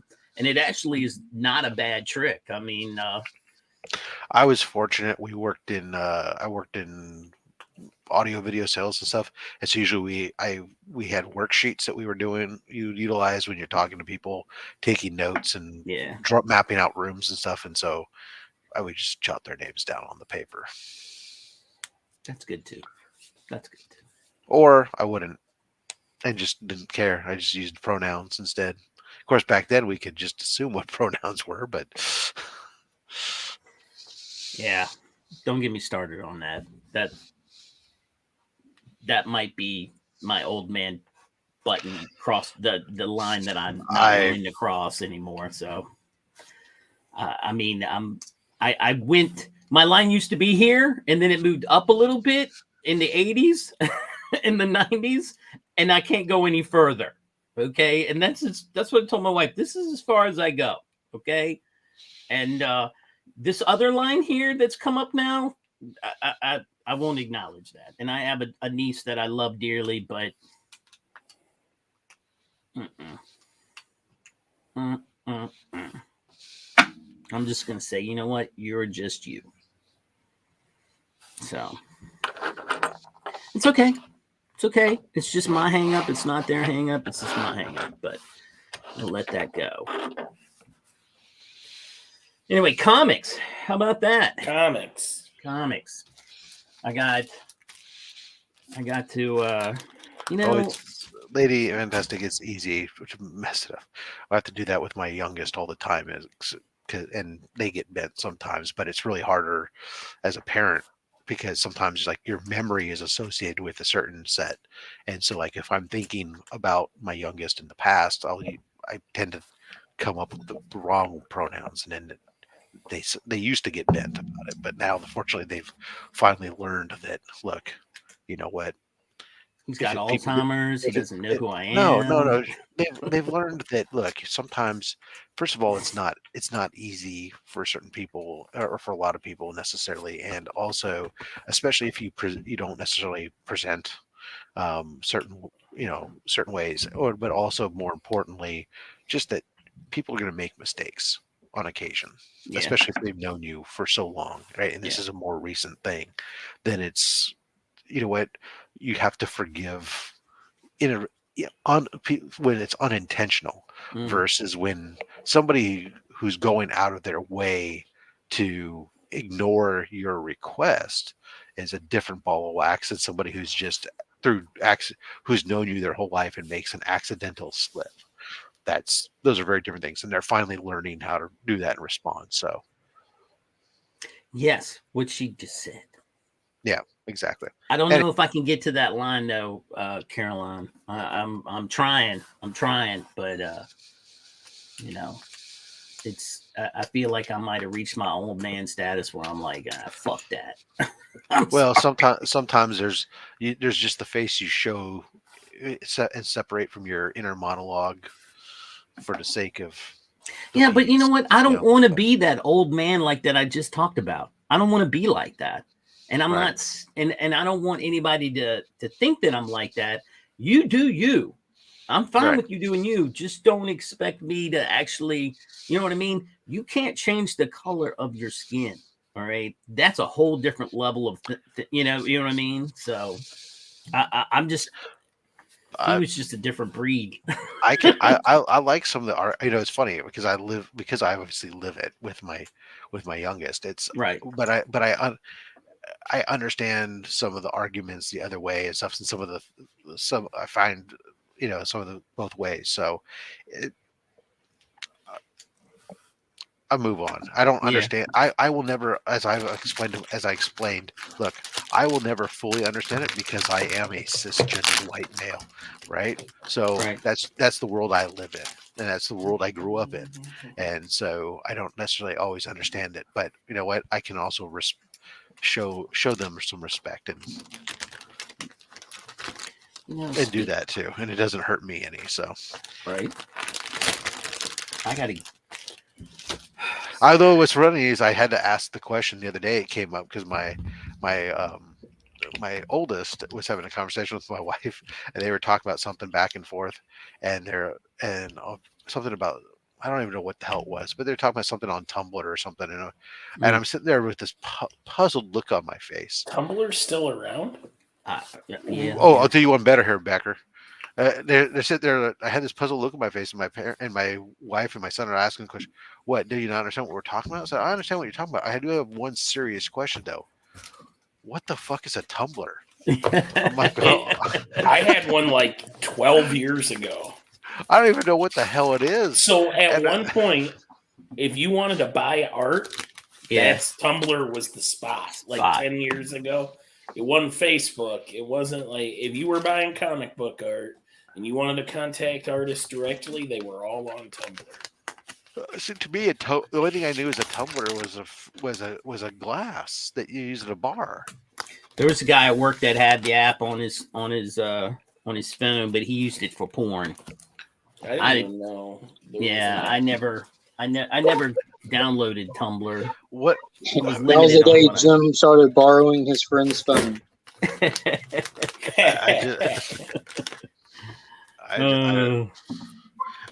Lady F has asked if you're done shaving dog balls. I'm just getting started. Nice. It's not even 9 o'clock. Now there's one more big groom to do that I might do it, I might not. a nicely shorn scrotum. It's quite breathtaking, really. I've got like 50 baths I have to do today. Oof. I'm about to hop off here. I'm about to get wet. You gotta get them dishpan hands. Yeah. But yeah, I'm gonna hop off here. If you're still going a little bit, I'll hop back on. But it's about Right to get loud and wet, and velocity dryer and water everywhere. So phone's going up. Well, we'll hope that Lady F will decide to hop in and take your spot. Yes. That'd Yeah, be good. get in here, Lady F. See you on this a got to little bit. You got to go skip the lab work. Skip the lab work, lady. Well, she said that was hours from now, so. Oh yeah, just jump on. And then you don't have to type so much. Give your fingers a rest. There you go. All right. Yep. So I got to drop my video for. I shot it. I just got to drop it. 200 subscriber giveaway next Saturday. Before you'll be doing only slabs next Saturday, right? Next Saturday, yes. Yeah. Yeah, I'm gonna drop it and say I'm gonna go live at like 1 before your show so I can get that out of the way. What want to know what I'm giving away? Well, a couple of big things. Hey, Jim, I got a question. What are you giving away? Well, Rob, this was my first foray into CGC, and I got this Young Avengers, and it came back 6-0 because they were on dope, and I don't know, something happened to it, but it's going to somebody else now. Did they give the graders notes? This was a while back before they started doing. How does one get entered into this? Well, can we look up? I'll be dropping the video today, and you'll be able to watch the video. And then leave a comment based on what I say in the video, and hashtag dig it will be the hashtag. And then I will pull those said hashtags. And yeah, also, because it's me, I'm going to give away this 1 ounce Kong silver coin. Nice. And then during the live stream, we might do a few things. I've got so many Gemini mailers that I'll probably throw a bunch of books together for little mini mystery boxes and give those away. Let's look up the graders notes right now. What's that? What's the number on it? Oh, it says all kind of stuff, I'm sure. 3819663003. Yeah, I could see there's like a definitely color rub. Wow. There's light bends to the cover, light creasing to the cover, light spine stress lines to the cover, light staining to the cover. I don't know about the staining. I could see where it's definitely got maybe a couple of ticks, but they weren't color breaking. They're just. It doesn't say color breaking. It says light spine stress lines. Yeah. So in other words, it might be able to be pressed. And I could definitely see some color rub right here. To be honest with you, I shot pictures of this book before I gave it to a person to press it. I'm not going to bring up who the person was because they might get upset. But because is he a sponsor of one of our friends' channels? No. This is way before. This might have been even before I. Wow. Yeah, it was way before that. And it was a guy that lives local here that I'd met. And he was like, I press all my books and send them all off to CGC. And I was like, all right, cool. And here's the thing, paid $2 for this at 2nd and Charles. And it was not banged up. It was not, I looked that book over thoroughly before I sent it. And this got a 6.0. I won ASM, what is it? The second appearance of Carnage was like 371 or something. Well, depends on which you want to. It's second full appearance as opposed to the second cameo. Yeah, it's the one. It's not the. It's the yellow. It has a yellow background and it's Carnage and Spider-Man. 366. Yeah. Anyway, I won 2 of those I won 2 of those. And when they came in, I was looking that over and I was like, I'm going to get one of these slabbed. This one's beautiful. And Yeah, it came back a 602, and I was like, I don't know. Well, that 6.0 is still actually worth about $120 to $160. Yeah, well, I don't need it. Nice. I have the director's cut one that isn't slabbed, and I'd rather I want to be able to read it again, so I'm giving that one away, and I'm giving the Kong, and probably, like I said, probably a bunch of Geminis during the stream, maybe, but it'll be at 1:00, December 3rd, 1:00. Cool. Maybe I'm hoping my brother will jump on tomorrow on the stream when we do the giveaway. He says he wants to, so that'd be kind of cool. Or not 3. Why did I say 366? That's not right. Right. I don't have it. It's buried down. You know, I'm telling you, Rob. I'm starting to get there. I'm not. I can't be on. I can't do the. I can't do Remy's show, but I'm starting to get. I gotta get. I might even have to buy a slab box, for crying out loud. There you go. It's crazy. 362. That's what it was. 362. Is Lonely Slabs today? Tomorrow. It's tomorrow. I think. Good old Remy. Of course he is. Lonely Slabs. I tried to tell my brother he's perfect for that. He's only got I think that one slab I gave him for his birthday. I said you should jump on. This is perfect for you. He can do. He just doesn't. He doesn't think he'll be available. I was going through. I'm gonna pull. I think for the. I'm thinking that on mine, I might, when I do my 1,000 subscriber, I may give, among other books, I may give up one of my Spider-Man 2099 books. Oh no! Yeah, and a 9.8. One of my 9.8 still less. Oh, I gotta be there for that. That's totally. I was going through stuff the other day. I was like, oh, look at this. My ASM 365s, which is the hologram, right? First preview appearance of Spider-Man 29. I was like, God damn, I had a bunch of these because, like, I got rid of 2 slabs at the C3. You're right. I was like, I got 3 more slabs, and then I've got like 4 raw copies. I'm like, well, and I gave away a couple raw copies in the last mystery box too. Right. You know what? It's just your book, man. It's one of those. It's nothing wrong with that. It's like there's certain books people see and they're like, oh, I wanna. Every time I see it in the wild, I want to buy it. So why not? I don't care if I have 5 copies. It's like a Turok 1. Everybody should have, a Turok 1 in their collection. I think I have like 3 of them. I did realize though I have them as I'm for my 2099 stuff. I was like, okay, I have 9/8 of Spider-Man. I have 9/8 of Ravage. I have 9/8 of Punisher 2099. I got a 9/8 of X-Men 2099. I realized I only have a 9/6 of Doom 2099. I need to fix that. I need to get myself a 9/8 Doom 2099. It's ridiculous. Bless you, Jill. Uh-oh. What did you find? So she helped me before she left. She had a day off before she was going out of town. Right. Mm-hmm. And some of my comics I had prepped to be bagged and boarded and just boxes that needed to be gone through. She did them all. They're ready to be scanned and put away. Wow. And I'm looking everywhere for this book, because I'm not really paying attention to what they are. I'm just looking for a barcode or looking how to log it in, right? She bagged up a promo comic book from a convention that was literally just Marvel's like itinerary for the con. Oh.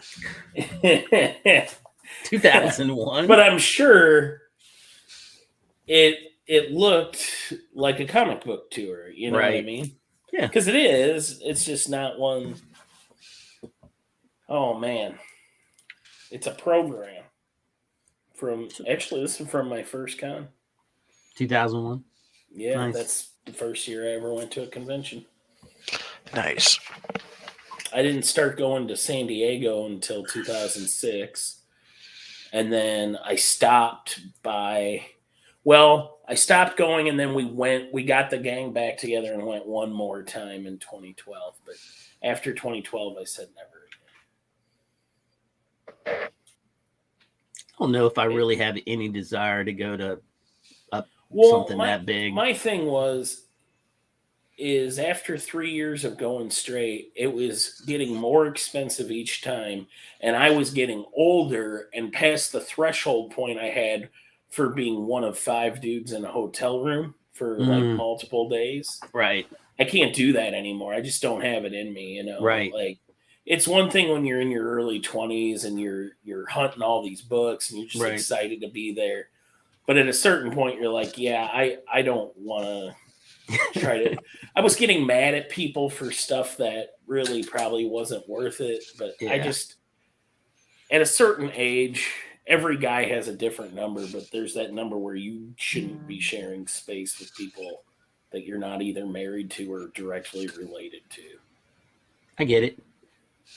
I mean, I'll waive rules for small cons. Like I told Flo he could stay in my hotel for Planet, but I also have the option to drive to my bed 20 minutes away.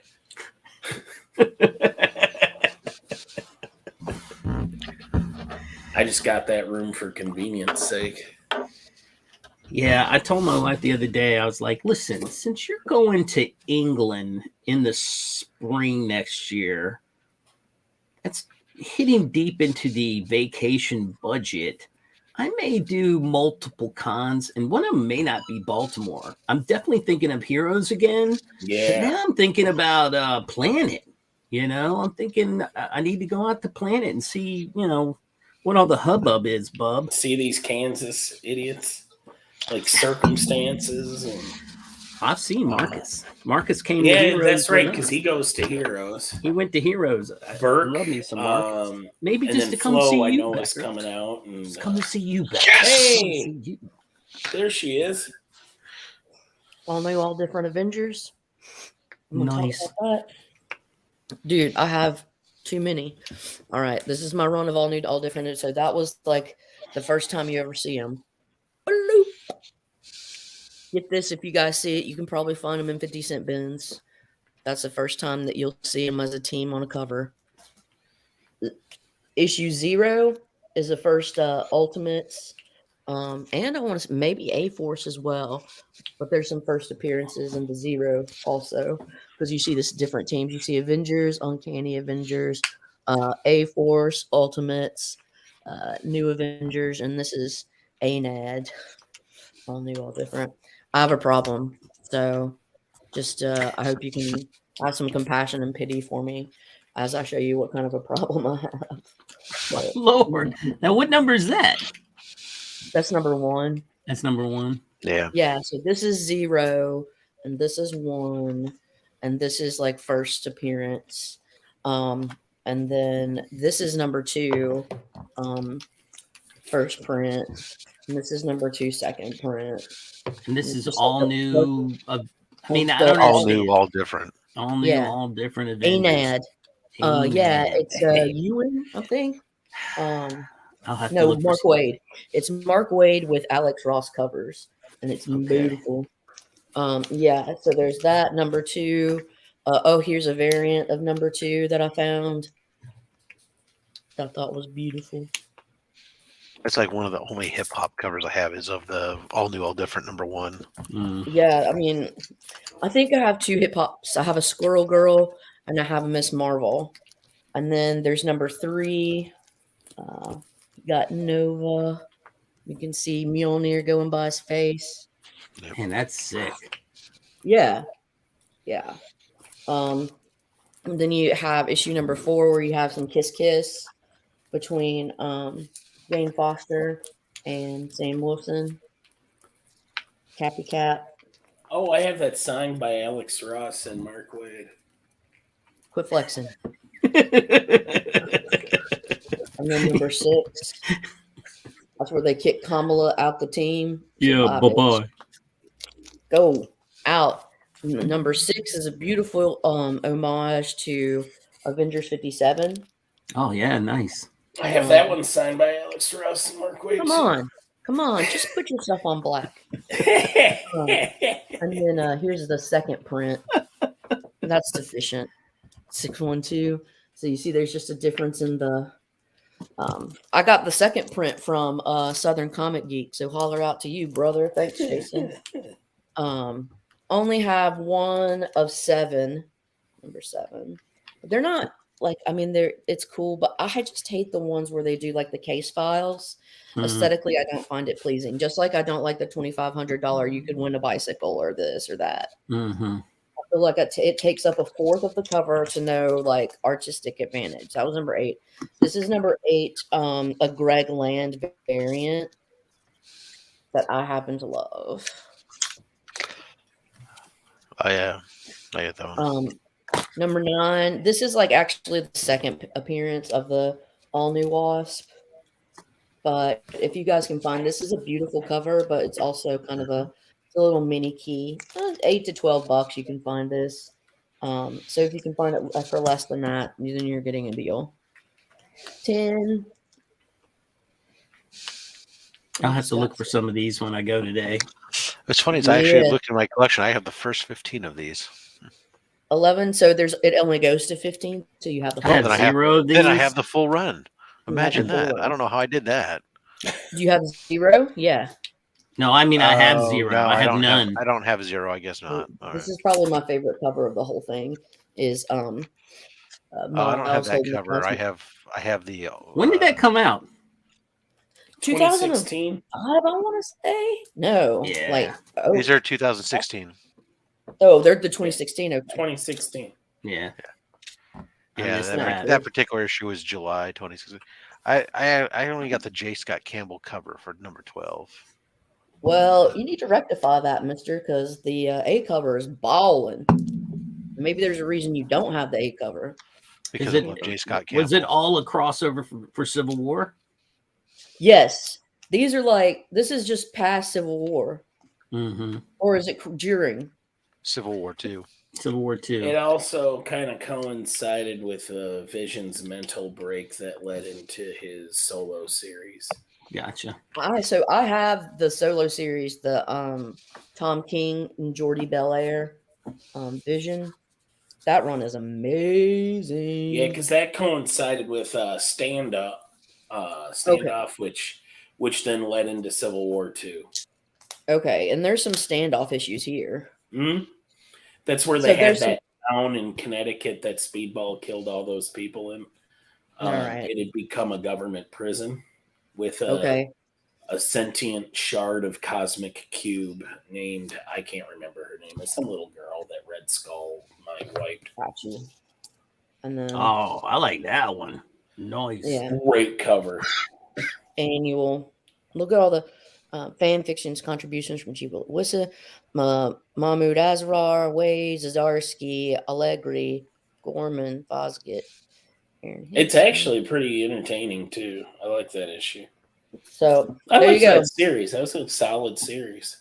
Yeah. So I told you I have a problem with that. I found this the other day. I like it. I love that. So it's the Is that the visible woman, the road trip, and so this was a variant for road trip. right? But it's also I love the model kit because we used to have the visible man and the visible woman model kits. Mm-hmm. Yep. Because I remember That's why I love this. I love my brother.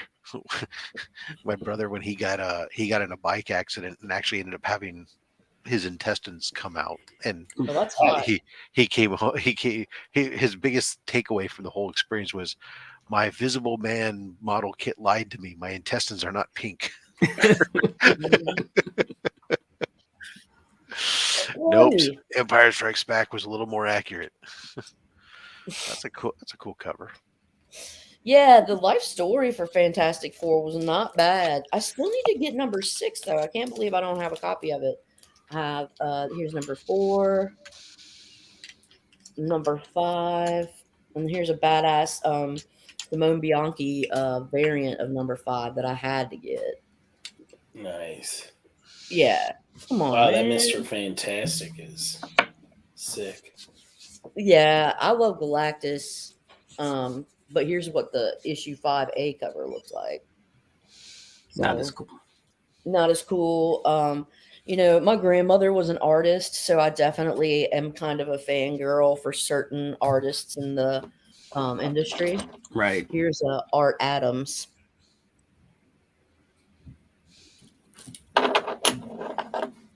Solid. Man, it's solid. Yeah, this one I don't know. I just found in the 50-cent bin, but Negative Zone. This one was cool. Fantastic Four. Grim Noir. Did you guys get this new one? Yes, I did not. I stopped picking up Fantastic Four, and I have nostalgia for the title, but when I start picking it up recently, it just. I did not. Did you read it? Was it any good? Comics for. It was not. Yeah. It's not. I read it. I love Fantastic Four. I desperately want it to get better. Yeah. Yeah. Sorry, John Byrne's Fantastic Four is really kind of where my heart is. Just like my heart is with Claremont's X-Men. So I found that book you just held up right there at Heroes Con, and it was slabbed, and I think the guy wanted like $25 for it. I was like, sold. Yeah. I knew exactly what I was doing with it. I gave it as an A-OK to a friend of mine who had sent me some stuff. And he's like free energy. He's a big Doom guy. And I just thought that was a sick Doom cover. Yeah. Well, I got this from Wolf Blitz, and Wolf Blitz is actually a big Fantastic Four dude. He's packing. He doesn't tell you. This is just part of that Citizen Kang run that crosses across 4 different annuals. One is a Thor, one's I think a Captain America, and then one is an Avengers, maybe. Right. Yeah. So, here's issue 611. Trying to go old school with those little face bubbles.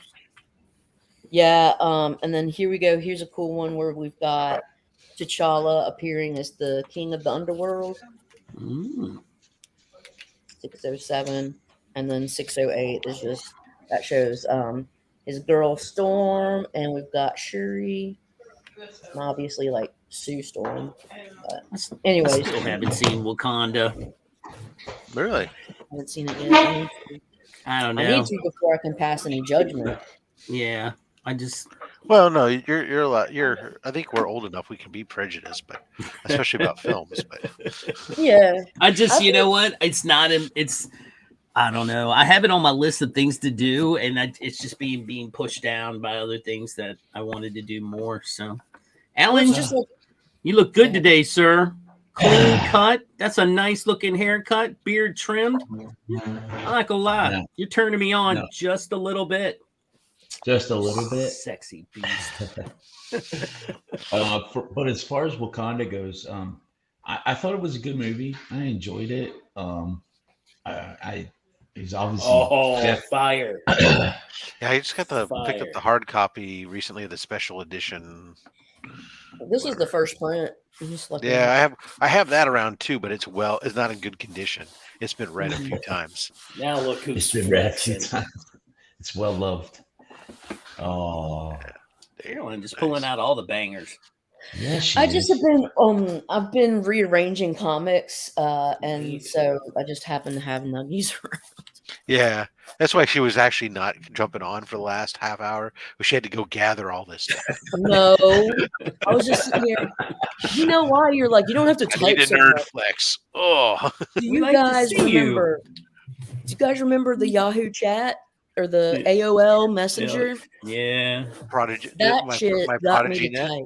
Right, dude, that shit got me to type so fast, and it's like I feel like I can write out my ideas and things and type faster than I could like articulate shit on. Well, as long as you're on an actual keyboard as opposed to like on a phone or something. Yeah, agreed. Yeah, I can't do it on a phone at all. Carolyn. Oh. Oh yeah, he's Rob's got the good stuff. He's high techie. Well, he works from 2-piece keyboard. Well, Rob, you work from home, right? Yes. Yeah. Yeah. So yeah, it's needed. Well, it's not just that. I actually have carpal tunnel and tendonitis in 3 of my fingers, my wrists, my elbow, and a little bit of carpal tunnel, and point where over the last 8 years, I've lost about 60% of the hand strength in my right arm, and Ooh, that's so not good. I'm actually have permanent. I have a permanent disability now for my right arm, and which yeah, exactly. That's what I have a wife for, so I don't have to do that. Uh, Don't let him fool you, Caroline. You never got that carpal tunnel surgery? no, because it's really minor. Most of my issues are tendonitis related, and Right. and the surgery doesn't really work on tendonitis. They say, well, it might, but probably won't. Did you ever get So- the test for it? Sure. Oh my god, that sucks. I've had all kinds of stuff done because this has gone a long time. This is a whole workman's comp stuff. It's gone on for years, but at this point, it's just okay, I have ergo stuff, and I'm on permanent restriction of I'm supposed to take a 5-minute break every 15 minutes. That just get doesn't any happen. work done that way. Yeah, well, that never happens. Yeah. So when it I really had it in my flares up, right hand. when it really flares up, I'll pull out my wrist braces and my Yeah. arm braces and all that other stuff. But for the most part, I've just gotten to the point where I, pop some Motrin and ignore the pain. When I was working at Toys out in the warehouse, I didn't realize that I had carpal tunnel until I started working there. And this, I have it in both hands, but the right hand I could feel it more because I'm right-handed. And my wife said at night, she woke up one night and I was literally like this, rubbing my hand in my sleep. And I was starting to lose feeling, so I had to get the surgery. But the test to you can't just get the surgery. You have to take the test first. And that was some evil shit. I do fun stuff. Like I have a sideways mouse where you're holding it like this and all your buttons over here on the side. And yeah, that's cool. Yeah. See, your buttons are here. Same thing as if your mouse was like this, but it's just not on the side. So you're not rotating your wrist right? And stuff, No, that's which smart. is a more natural position. And then the split keyboard actually is beneficial for 2 things. One is, not only is it ergo and everything else, but it allows you to adjust the pitch of the angle of the keys. But for somebody like myself who has wide shoulders, even a standard ergo keyboard, I have to really bring my arms in like this to type. With a split keyboard, I can spread my arms out. I can spread my arms and and just type. It's much more natural position for myself to be able to type in. And as long as you know how to type, having a split keyboard doesn't mean squat. It's no big deal because I don't look at my keyboard. I just type. But it's for the people who are hunt peckers that they look at it and they go, "What the crap?" And it keeps IT out of my work computer when I'm at work. They come over and they go to look at it and they see a split keyboard and a sideways mouse. They don't know what to do and they just walk away. And go, here, have admin privileges. Take care of your own stuff.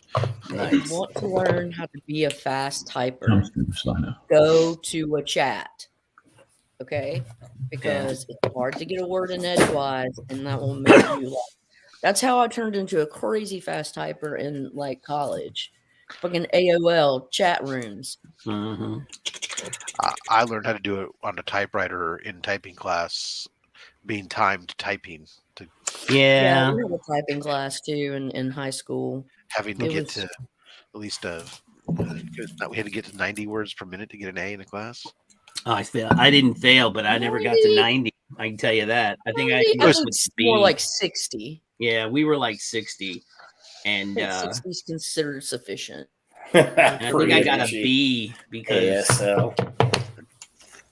Rob, food prep gloves. There you go. Yeah, and the black ones. Yep, those are the ones I use. Black nitriles. That's what we have in our lab, but I use them for different reasons because we got pellets, little pellets of RNA, and it's hard to like distinguish them, and so you use the black as whatever. Use black for my barbecue. I know you ASL, guys are you like talking about it. like American Sign Language free energy, or are you doing something else? I mean, because Age, sex, location. ASL, each sex Oh. location. Yeah, that's back in the day. That's how you did it. Hey, Yep. Trev. Yeah. All right, gang. I'm gonna head out of here and go eat some breakfast that's being delivered. turkey, All right. No, breakfast. a turkey omelet. Actually, turkey sausage is involved. Ooh, Yeah. Well, Miss Kitty's in my lap, and she says, "Hey," and that she would share her meow mix with you, but you don't like it. How does she know that? Earlier today, he said he'd respond to treats and belly rubs. I mean, I come on. do. Well, Miss Kitty gets mad if I try to touch her belly without consent. Yeah. Mm. Cats oh, are this whole different. new world of consent. Yeah, she's established some very firm boundaries with me. Oh, Right back to me. later, guys. All right, take it easy, Mike. Later, bro. Goodness gracious, Justin. I had no idea. The other day, I was just going through. I'm going through my books. I was redoing some stuff. I didn't realize that you had worked on Parallel. Yes, I did. That was me. So I can send you my copy and you'll sign it Yes, I will put anyone's name on there that you want me to. with your name. I can do that. I can do that.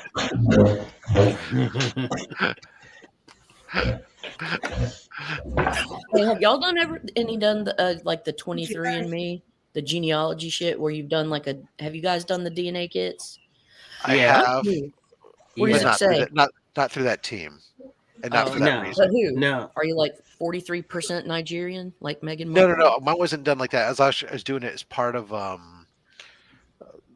I was part of a group. I'm part of a group called a hereditary group or genealogical group called the Morse Society that tracks different 5 different Morse families that arrived in New England around the same time in the 1600s, and they were doing some DNA testing through, I forget which group it was. They were gathering the samples to not only to establish baselines, to not only validate genetically the lineal descendancy set along with the paper trails that we had, but then also to start to look for genealogy or look for any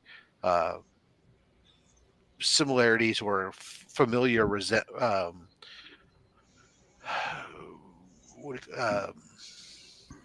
connections between the different Morse lines to see whether or not they were related or not, and they weren't. So, But the thing that evolves the most rapidly in humans is ribosomal RNA, and so to determine like the most recently where you split in terms of like the cladistic tree is to sequence that. And so what they probably were doing is looking for small variations in the ribosomal RNA. yeah, it sounds like I just remember that they would go up to the because I remember originally there was different Allele frequency is probably there was different markers, and so it was originally like a Y. It was a Y something, and then later on went to a Y37. I upgraded mine to a Y37 test or something, and then there's some others. I don't know what the hell they're doing. Yeah, the Y would We be did to ours strictly too. males, and then Well, in that case, that's what we were looking at because we're looking at male hereditary for this genealogical group. But yeah, the Y chromosomes. So like, do you know that all of your immune genes are located on the X chromosome, which is why one, guys tend to get sicker or more frequently. There's just a little bit more frequency of illness in men, but also why there's actually a higher frequency of autoimmune disease in females because you get the double dose, the double X of. Anyways, So this you're is a not mutant? about Is that what you're saying? All females are No, mutants? no. Double I'm X? just No. saying that we're superior. That's basically what I'm saying. My we did Yeah. ancestry.com and then my wife one morning I got up and and I was coming downstairs. She's like, "Come here, before you drink anything or do anything, spit in this." Spit in this little container. I was like, "Am I going to jail? What's going on?"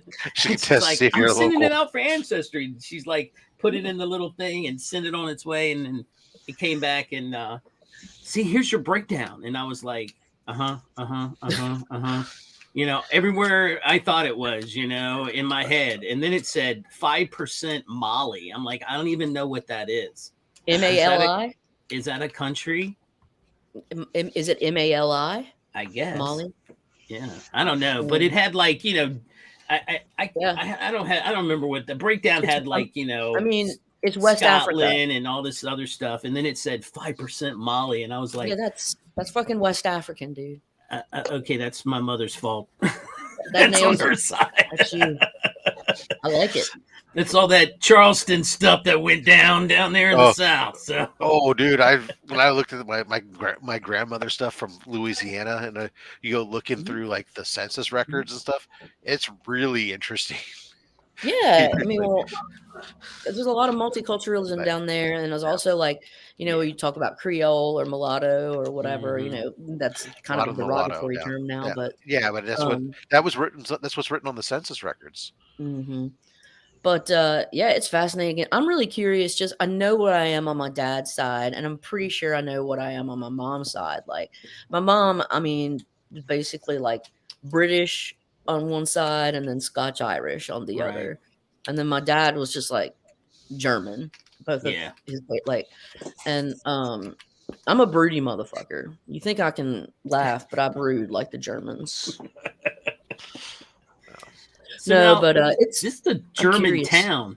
This is a German town I live in. I mean, like it was populated by the Germans in the 1700s or whatever. There's a lot, and I can't get over how many people around here put sauerkraut. The Hessians all came together and formed a little town. I haven't found a Hessian button yet, but they had a Hessian barracks over there where the are you in Pennsylvania? No, I'm in Frederick, Maryland, but I'm not far from the Pennsylvania line. I'm like maybe 50 miles. Yeah, and they did have a Hessian barracks and over there at the deaf school, but I can't get on the deaf school. Those people will not budge. So, and I've given them all the signs, but they're like, negative. There will be no digging over here. I think they're just jealous because they can't hear the beeps and they don't, Like on my dad's side, our ancestors came from Germany in like the 1790s. Yeah. Because basically they were just poor German farmers, but they were really good with the land, you know, and what people wanted. And while there was a huge influx after the Revolutionary War of Germans specifically to America was because there was so much fucking land and they were just known to be able to tend the land well. And that's honestly how like my parents or my family got here and slowly migrated to Tennessee. But actually in East Tennessee, there are very large German establishments and populations. So it's interesting, man. It's interesting. Oh, it's a lot of fun. I mean, that's why I between the Moore Society and my thing with the Sons of the American Revolution, so that's stuff because my family came here in 1636. That's like early. That's like when the first they signed the Planters Agreement. My patriot ancestor, or not my patriot ancestor, but my original settler. Or were they British descendants? Yes, absolutely. They were British, and they came over. They signed the Planters Agreement. Was one of the signers of the Planters Agreement that established the colony in New Haven, and then later on would break off and form New Alwensford and stuff. So they were up in Vermont for years until eventually after the Revolutionary War they moved to Wisconsin New York and then Wisconsin until the Civil War. Then they were carpetbaggers and came on down to Louisiana and got into the rice business and became rice barons until turn of the century. Look like a rice baron. Then they came out to California and settled in the Bay Area because land was cheap because they just had an earthquake and people were scared. Yeah. So bought a what bunch time of land. though was that? It's like the whole Clampets thing. 1906. Moved to Beverly. hills that is. No, the mid 1800s they were in Louisiana. Oh Lord. Okay. Because that's when I think in San Francisco, at least, that's when like the The gold 49ers rush and all was that yeah, shit. in 1849. Yeah, the gold rush. Yeah. No, they didn't come out for that. They came out after that. Like I said, My they were wife, going. Yeah. my wife dug deep into my side and all that stuff. There was like 2 years there where she was just going. I mean, she's like, I got to tell you something. I'd come home and she's like, I got to tell you something. I'm like, what? She goes, on your dad's side, there's a lot of criminals back in the day. And I was like, Thanks, babe. okay, thanks. She goes, they were not good people. And I was like, all right. This is like all my shit here. Yeah. Freaking. I kind of want to do the genetic, the gene thing, just because I'm kind of excited. I want to see if there's like a random surprise, like what the fuck, Like Or 5% there's Molly, something- right? Yeah. Yeah, like or like Yeah, but that I'm a which one's- princess, 'cause I know I've been that. thinking about doing it too, but which one's the best one to use? Which one in terms of the test? Yeah. I don't know. So because I've never done one, but there's actually certain videos where people have gotten a bunch of different ones and seen the variation across the line. And so it would be cool to check out those videos to see what's the variability from kit to kit. Like, does one Right. kit say like you're 80% Scottish, and the next kit says like you're 80% like fucking German? Right. What is it? I should see if I can find it. One of our guys. That was a presentation they did at one of our Sons of American Revolution meetings. Somebody who came in who was an expert in this actually did a presentation on these different kits and talked about it and whatnot and did a thing. Should see if I can find that. Right. Because he had all that data about. Mhm. Yeah. And it'd be interesting, but I'd probably because a lot of times around Christmas they'll do sales for those, and I'm thinking like I kind of want to get one because I'm curious. Yeah. Just spit in a cup and get it over with. You'll be all right. Yeah, I can do. I mean, I did the same with COVID, so Yeah, there You you know. go. You What are think you it's gonna just spit in a cup for COVID? You're lucky. They scraped A your Yeah. brain. they were too. They Scrape gave your- me. scrape your brain. Oh, Yeah, they that's did what I'm that doing. too. Yeah, It's I like want it's like they Yeah. were That sucked. Egyptian morticians going up there trying to rip that thing out. It didn't Oof. bother me, but Way my to mom mummify said me. it really bothered her. That's right. Well, Yeah, the person I had was not gentle. The one time I had it professionally done. did they go Thankfully- in your mouth or up your nose? Up your nose and deep back in the early days, and then later on they started being nicer about it. But Oh, they went. They just, yeah, they just went. They it's didn't. like, they didn't oh like- hey there. Yeah. Oh, The Unreal. thankfully when I had to do the test for the cruise, we get to do those at home. You could do the test at home like through a proctored test, and then that was nice. I've been lucky, But- man. I haven't gotten it. Knock on wood yet. You're Oh, probably will. really? Not even once? I No. just treated it felt like the flu to me. Everybody was doing it, lady. it was. Lady, Well, I here's just the got it thing. in September. I don't want to. Here's the thing. I do work at a university / hospital, so I had access to the vaccines, and I got them all, and I wore a mask. But I can't say that necessarily means that that's why I didn't get it, because I know people that got the vaccine, wore masks, and they did get it, but it didn't kill them. Okay, Joe. My Yeah, dog no, I is- mean, I think I got it twice, but Everyone else in The, my family has gotten it except me, so well, I'm the anomaly. it wasn't. It wasn't the biggest Maybe thing to you're me the carrier. was the brain fog when I had it. Yeah, that's was the what biggest. a lot of people have said. The brain fog was awful. Yeah, Actually- it was to me that was the worst part because it was just really it was actually bad enough that I actually would have had to take a day off because I work from home. It doesn't matter. I can work when I'm sick for the most part. But it was bad enough that I actually had to take time off because it You're was just like you just could not make connections and stuff. And it was like, ugh. Mine was Yeah. like Yeah. the flu. I had 2 days where I had a fever of 103, would not budge.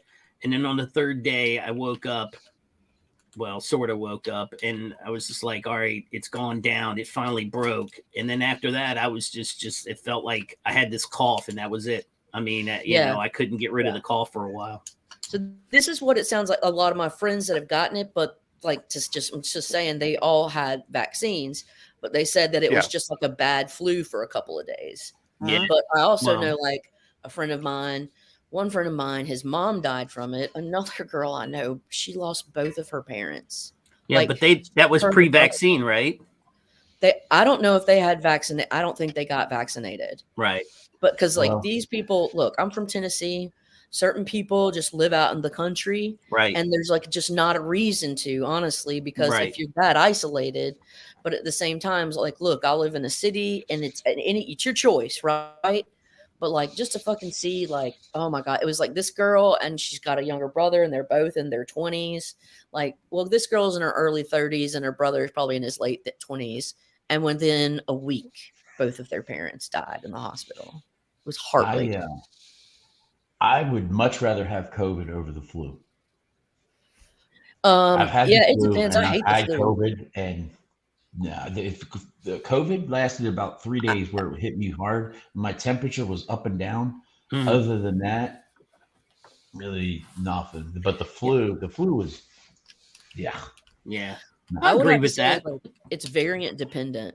Because like I yeah. definitely have had the flu where I felt like I was gonna fucking die.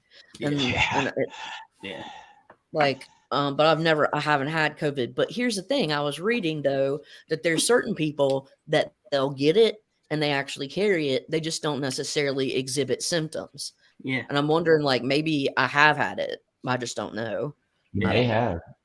Yeah. Because I mean, it just has to do, but there's a certain like combination of genes, and it's a super small population of like the whole, but they'll catch it. The infection looks totally like any other person, but they don't exhibit symptoms. It's asymptomatic. It's strange, man. So, and it was just like, remember like you don't remember it, but learning about the plague or the bubonic plague, the Black Death.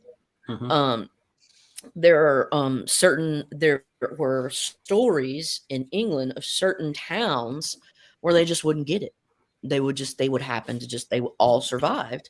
And so what they did is they actually did these genetic studies, and they found witches. Exactly. But no, there's like a specific receptor that you need to get this Yeah. infection. And these guys had a mutation in that receptor, and so none of them got sick. Witches. Fascinating. Yeah. You should hang out with X-Men my did wife. this. X-Men did Carol- this. Carolyn, you should hang out with my wife. She's a science person. She'd probably Is be she? all I up love in her. listening and all that. I mean, of course, with her job, she does the breakdown, does the statistics for all the science people over Mhm. there, and it's hilarious because they always want to tell her she's wrong, and they'll start off with, "I ace my stats class," and she's like, "Good for you." I've been doing this for 20 plus years. Let's compare, see that wall over there? I know what I'm talking about. You took one stats class. Yeah. We have a Look at 'em department all. that is just biostatistics. And like, if you have complex that's her. data, you take it to them and you listen.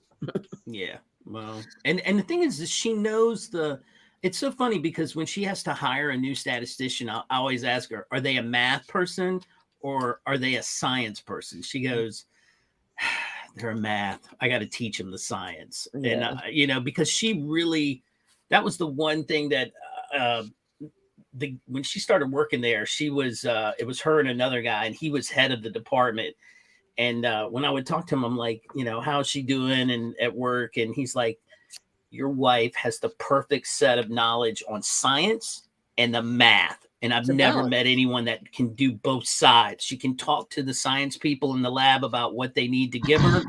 And I've never had we can never let her go. And he ended up petitioning to make her a DOD employee. Like she was a contractor, and that's how she became a DOD employee, because they it's weren't so doing important though, but because it does get lost in translation between Right. professions. Right. People are isolated in their own little professional bubble, and when there's actual crossover that needs to take place, it's those people that can understand both that are the most valuable. Right. And he saw it before he retired. He's like, I'm going to make sure you get my spot because, they need you here. And Yeah. but That's what's awesome. really funny is watching like a guy will come in and he'll be a captain when he comes into the base. And in order to move up in rank, you always have to be doing studies. I mean, a lot of these guys would come to her and ask for help with different things, and then they'd go on to another base. Next thing you know, they're coming back like full colonels, and they go by and they're like, hey Sarah, and this one guy came by and he's like, how do you know Colonel Robertson? And I was like, he was Captain Robertson when I met him. And so I feel like she's at colonel level. That's I cool, think she's a man. colonel now. In the world of the military, she's at colonel level, maybe even general. I don't know. She's been over there so long. She gets a lot of pull. The DoD actually does a lot of really cool science, and there are a lot of really great grants that are given out by the DoD Yep. for scientific research. Yep. You'd be surprised. Well, I just, I guess they I just gotta got go get food ready. Yep. I got a jet too, because that person I'm talking about just got up, and I want to talk to her about what we're going to do today, because I know what I'm doing. I don't even know what she's doing. Yeah, Wish me I luck. gotta get ready to head to the lab and do that, so I I'm can going to leave. go hunt for comics. I should do the same thing. Hunt for comics? Yeah. Thanks for coming on. We always love when you come on. Thanks for having me, and I'm sorry that sometimes I talk too much. No, Tested. it's nice to have somebody else come on and talk, so we can. Some of us who've been stalling and filling dead airspace can sit back and relax for a moment and listen to somebody else. All right. Well, I never enjoy talk of it. your day. Yeah, thank you. Just Take send care, a guys. link to Joe. Maybe Joe will pop on, Rob. I did send him the link. Okay. All right. I'm out. But as you can tell here, Justin has killed the conversation by me allowing him in. It's true. I do it all the time. Every time. Yeah. Just like that. All right. Well, carry Hi, it, Justin. Duggar. Have a Carry good it. day. I'll see y'all later. Bye. Why? Joe can't hop on anyways there. All right. But hey, Justin, how you doing? I'm good. How are you? Well, Thanksgiving's behind me now, so Yeah. now it's days of turkey, and I love it. By chance, do you know anybody who has any sort of online Black Friday sale, like online comic retailers? Mm-hmm. Yeah, there's a lot of them. What kind of comics are you looking for? More recent stuff or old stuff? Older stuff. Well, sorry, older stuff by my standards, not like golden age stuff. Right. Yeah, I mean, Nucadia is one of my go-tos for a lot of stuff because it's like a massive warehouse stuff, and they put grades in their books. Get the older they've been in their warehouse, the cheaper they get. But they have some big coupons, like 44% off or something like that on all DC and Marvel books or something. But there's a whole ton of online retailers I've been getting plugs for. Even Unknown was doing buy 3 get 3 free on a bunch of stuff, that I just grabbed some stuff to load up my bin because they had them reduced, so it was like they had the books 50% off. So like their books that are normally 15 were like $7.50, and then they were buy 3 get 3 free. Wow. So yeah, so I was like, okay, well then it was basically like $3 something a book. I was like, okay, well, I don't mind some of these exclusives then, and I can throw in my giveaway bin. Mm-hmm. Or some of them for myself. The only one that I know of that I already bought something from was Reese's Rare Comics. And with the discount that they offer, it makes the price slightly under GPA. So I picked up one book. But I'm thinking about going back for more. Yeah, well, right now I'm looking. Nucadia has a 24 hours. Let's say it's hard comics, 3-day sale, Friday, Saturday, Sunday, 44% off DC Comics, 44% off Marvel Comics, 50% off Batman Comics. Yeah, I'll send you the link. I'll just put it in the private chat. What the hell? I guess I have that ability, huh? You do. Here. Let's see what they've got.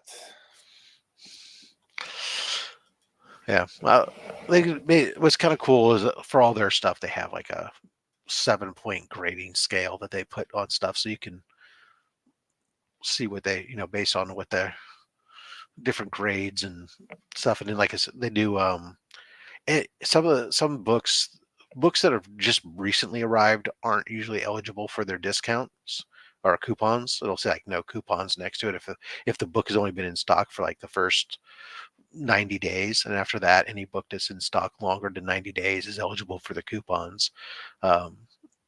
And like I said, they lower their price the longer they've been sitting there. So if I pick up a lot of good stuff from them. Well, that is something I'm going to have to check it out for sure. Yeah. I mean, their website's not the greatest website in the world, but it's, it's one of those. It's been around a while, but I've always, and then like after when you hit certain thresholds, then you get the end when you go to check out, then it's like, oh, here you can pick free books from these tier. Some of them are just free comic book day books, but every once in a while, you get a free X-Men #1 or something. And I'm running into. I don't plan on working today, so I'm trying to figure out what to do with my day, and I don't know what to do with it. You can go to a local shop and go digging, but I could, but that would require me like going out, and understood. I really don't want to. I don't feel like dealing with people. No, that's why I work from home. Yeah. Yeah, I gotta go out just to go to the ATM at least, which isn't too bad. Get some money. So when I go to the con tomorrow, I'm good. But oh yeah, I forgot you have a convention this weekend. Yeah, dumb idea. But are you looking for anything specific, or just sort of, no, keeping an open mind, and if anything exactly pops out, I'll go around and I'll look in the bins for some run fillers for some various things. But aside from that, just if something jumps out at me that's amazing, great. Otherwise,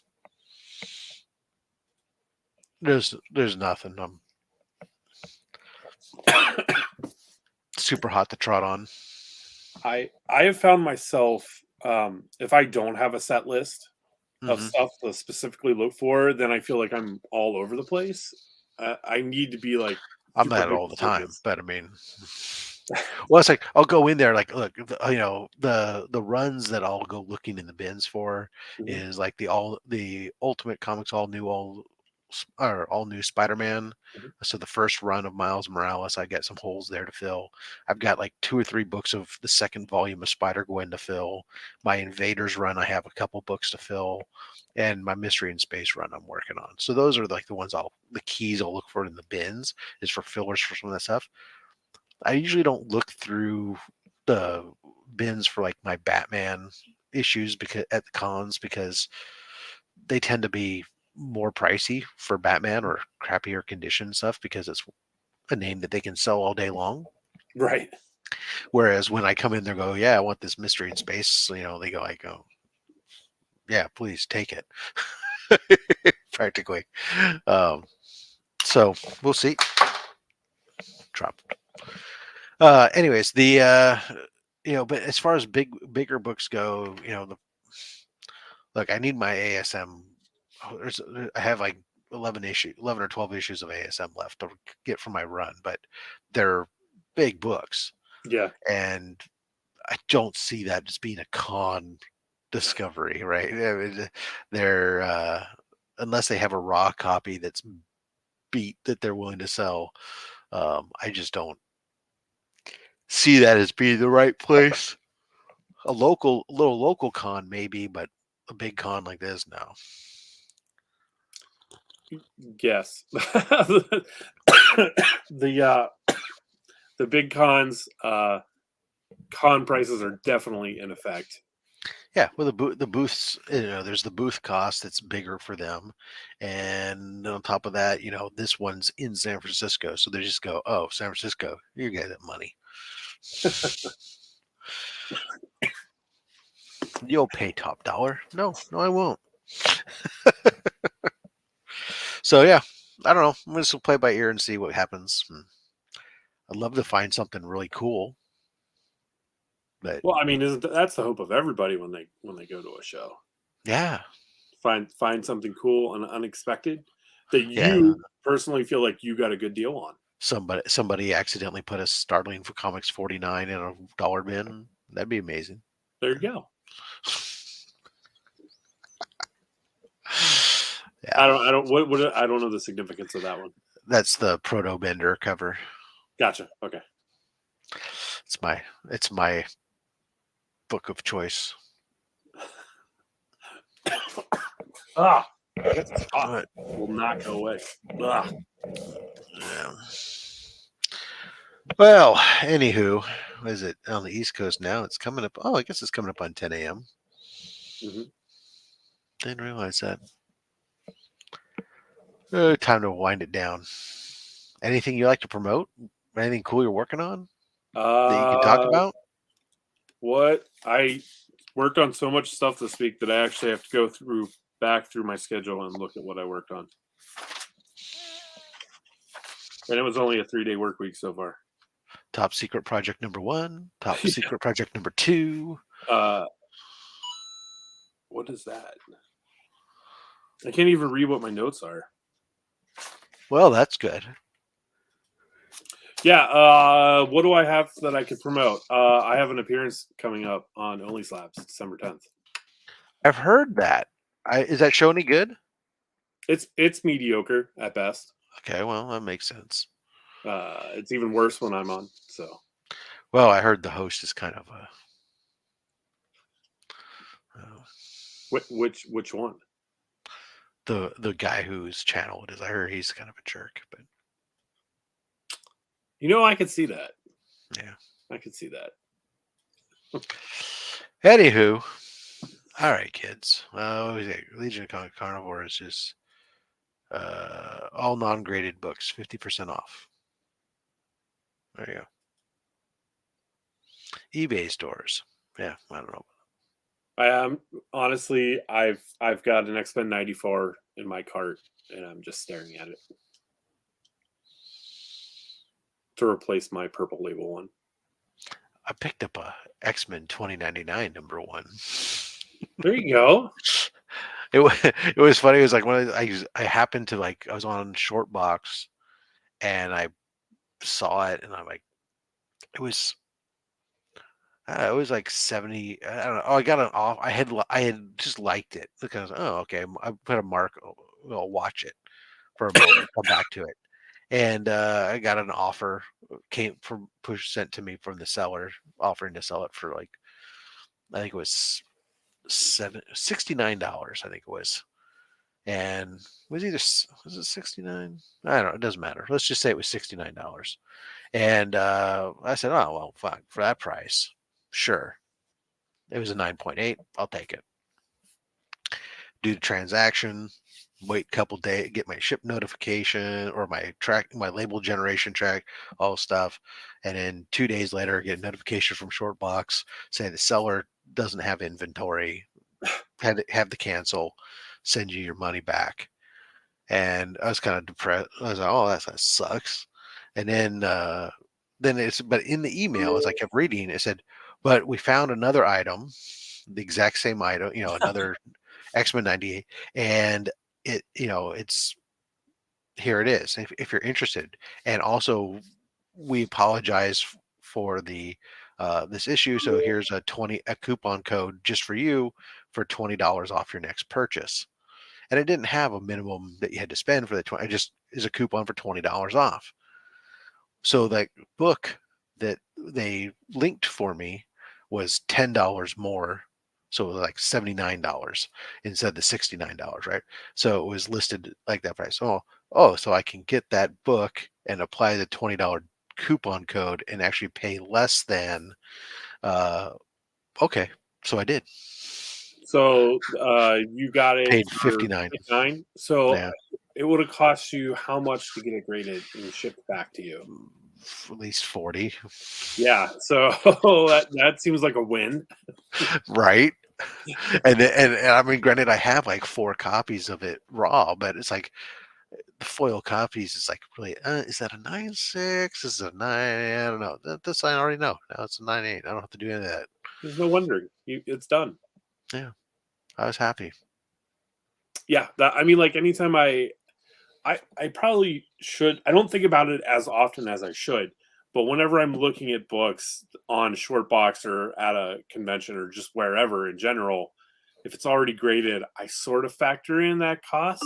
Like, all right, it would cost $10 to send it there and $20 to send it back, and plus the cost of the grading itself. And pressing and cleaning and there you yeah. Yeah, I try not to think about that. Otherwise, I'd start doing math and calculating how many books I have. It was probably best not to think about it. At one point when I had almost 300 books out at CBC. Unfortunately, I'm down to less than 40 now. So that's good. Yeah, CBCS has cleared out their backlog, and I think all my shipments from 2021 have been sent out. I think they're sending me back now shipments from 2022 now, but it's been a lot of freaking slabs coming back all of a sudden. What I thought was going to be spaced out over several months instead has been, oh, here you go. They're like, nope, surprise. Here's another box for you. Mm-hmm. And I can only do, and because I like to stick to my schedule, that means I'm only doing like opening 1 box a week, because that's like the Thursday thing. So it's like every Thursday's been like opening up. Oh, here's another box of slabs. Here's another box of slabs. And meanwhile, the others are stacked up. Where else but on the treadmill? Oh, can't use the treadmill. There's comics stacked up on it. It kills multiple birds with one stone. Exactly. What's your opinion on Hasbro moving away from window boxes with their Legends line?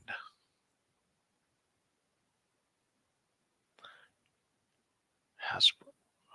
Yeah, I have an example that I can show you. Oh, okay, good, because I have no idea what he's babbling about. So this is how they used to come, right? You could the plastic here in the front, the toy, right? Figure, all that, and this is how they come now. Just windowless in a cardboard box, just like. That's stupid. That's my opinion. It's stupid. My opinion is that I do not understand people who say that the entire unboxing experience has been ruined for them. That doesn't make any sense. No, because now, if anything, it's better because no one can see the figure. So unboxing it now is better from that aspect. But from just a person looking at it on the shelf, and if I can't, I mean, there's window boxes are important to be able to see the product in tangible. Now what's going to happen is people are just going to rip shit garbage up on the open them up on the frickin' shelf and stuff to see what the hell the toy actually looks like. Yeah, so my I feel like I've been harping on this for a while, and I feel like I may have come across as someone who is pro this version. And that's not my stance at all. My stance is just that it's a $25 figure. What does the packaging matter? Like you should open it and be playing with it anyway. So I don't get it. If you're buying it at a store, then I totally understand what you're saying, because then people could have swapped the figure and put something else in there, and you don't know until you get home, and that is a potential issue. Show what the inside looks like, Justin. All right, I'll open this one. Or wait, do I have anything? Nope, this is the only one that's close by that I'll. So let's open this. Hope you like the Century. Who doesn't? Oh, hold on a second. Let me make this. Yeah, there we go. So, truth be told, this is the first one that I've opened that's got this sort of packaging. Okay, so I just dropped something. Okay, here it is. Comes in a box like that. Here's your accessory wrapped up in a little piece of paper. So you can't even see the figure that part. Yeah, but see, I'm not playing with this. I'm not playing with the plastic. No, I understand that. I'm just making a point. So I understand what they're doing here with this packaging, though, from a standpoint of that this packaging is a cost savings to them. Oh yeah, 100%. So there he is, out of the paper. Oh no, it wasn't in plastic. The experience is ruined for me. Well, I'll give you so as somebody who has opened many kids' toys, I do like the fact that you just basically in 10 seconds had the toy out and was able to get to it, as opposed to having to fight 27 different tie straps and all the things that they do to hold all the accessories in place within the window board bag and everything else, where it takes 5 years to unbox an action figure or something. But it may, well, of course they're going to say it saves the environment and not talk about saving money, because nobody companies, what doesn't sell your product is to tell the general public, hey, we're making a better profit off this piece. But I mean, I guess if you want to go, if they're going to try and claim the plastic, they're helping to cut down on microplastics or something by not having the plastic windows or whatever. Okay, maybe, sure. But I mean, the cardboard's obviously more recyclable. I don't know what that little bag that everything comes is made out of, whether they're plastic bags or not. But actually, I actually like how simple this whole process was. I don't have a lot of stuff, like a lot of extra pieces laying around that need to be thrown away. Like, it's just, yeah, this is it. This is the two main things. it just goes in the recycle bin. Yeah. Yeah. So I kind of dig that. I'm not gonna lie. Yeah, no, I mean, I can understand. I think from that aspect, it's kind of cool. But as far as like as a point of sale on the shelf, I don't think that it's doesn't present as well in the store. Yes, but what if you're me who buys everything online? Then it doesn't matter. Ah, see, it doesn't matter. Yeah, especially if the retailer's got pictures of the product outside of the box. Although if a retailer's just showing a picture of just that box, I'm probably moving on. I think the biggest takeaway from all of this is that Marvel Legends are ruined for me. I'm selling all of them now. Actually, I'm not even selling them. I'm just going to burn them. Just set them on fire. There you go. No, wait a minute. The McFarlane boxes. Okay, so first off, I don't keep the boxes on stuff like this. I trash it all because of space, right? Those McFarlane boxes are huge and seem like an unnecessary amount of space that they take up. Like they just seem bigger than they need to be.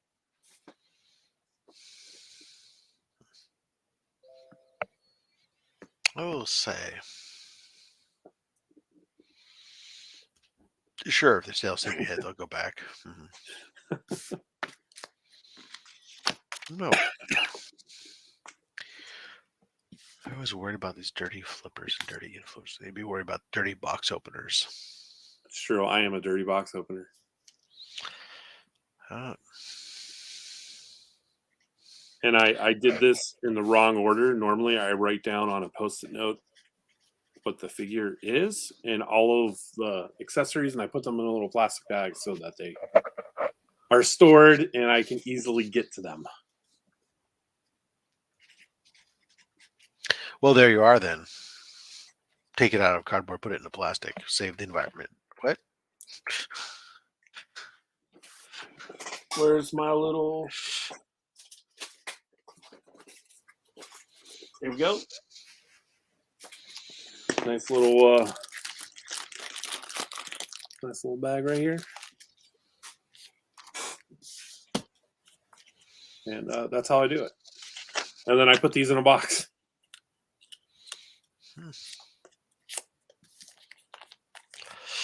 All right. Well, there we go. I don't know about you, but I think this is about the end of this stream here. No, this is quality content right here. Oh, okay. Well, then continue on. Soldier on, then, sir. No, I do not want to soldier on. Here, I make it even bigger. There you Well, go. welcome to whatever this is now. Are those apologize light in bulbs? advance. Light bulbs you have there? You're gonna I had shine to the light on? I had to change some light bulbs. Uh-huh. You can also see the air fryer that my wife picked up yesterday. Yeah. She's really excited. Double pan, 2 different temperatures on the same thing. Kind of a catch-all there.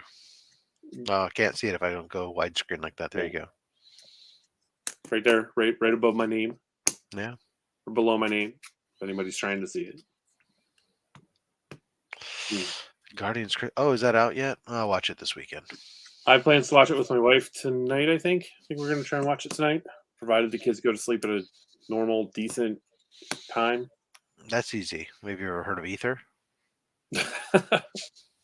What will that do to a 1.5? Doesn't matter. Okay. Doesn't matter. They got plenty of years to adapt to it. Small dose.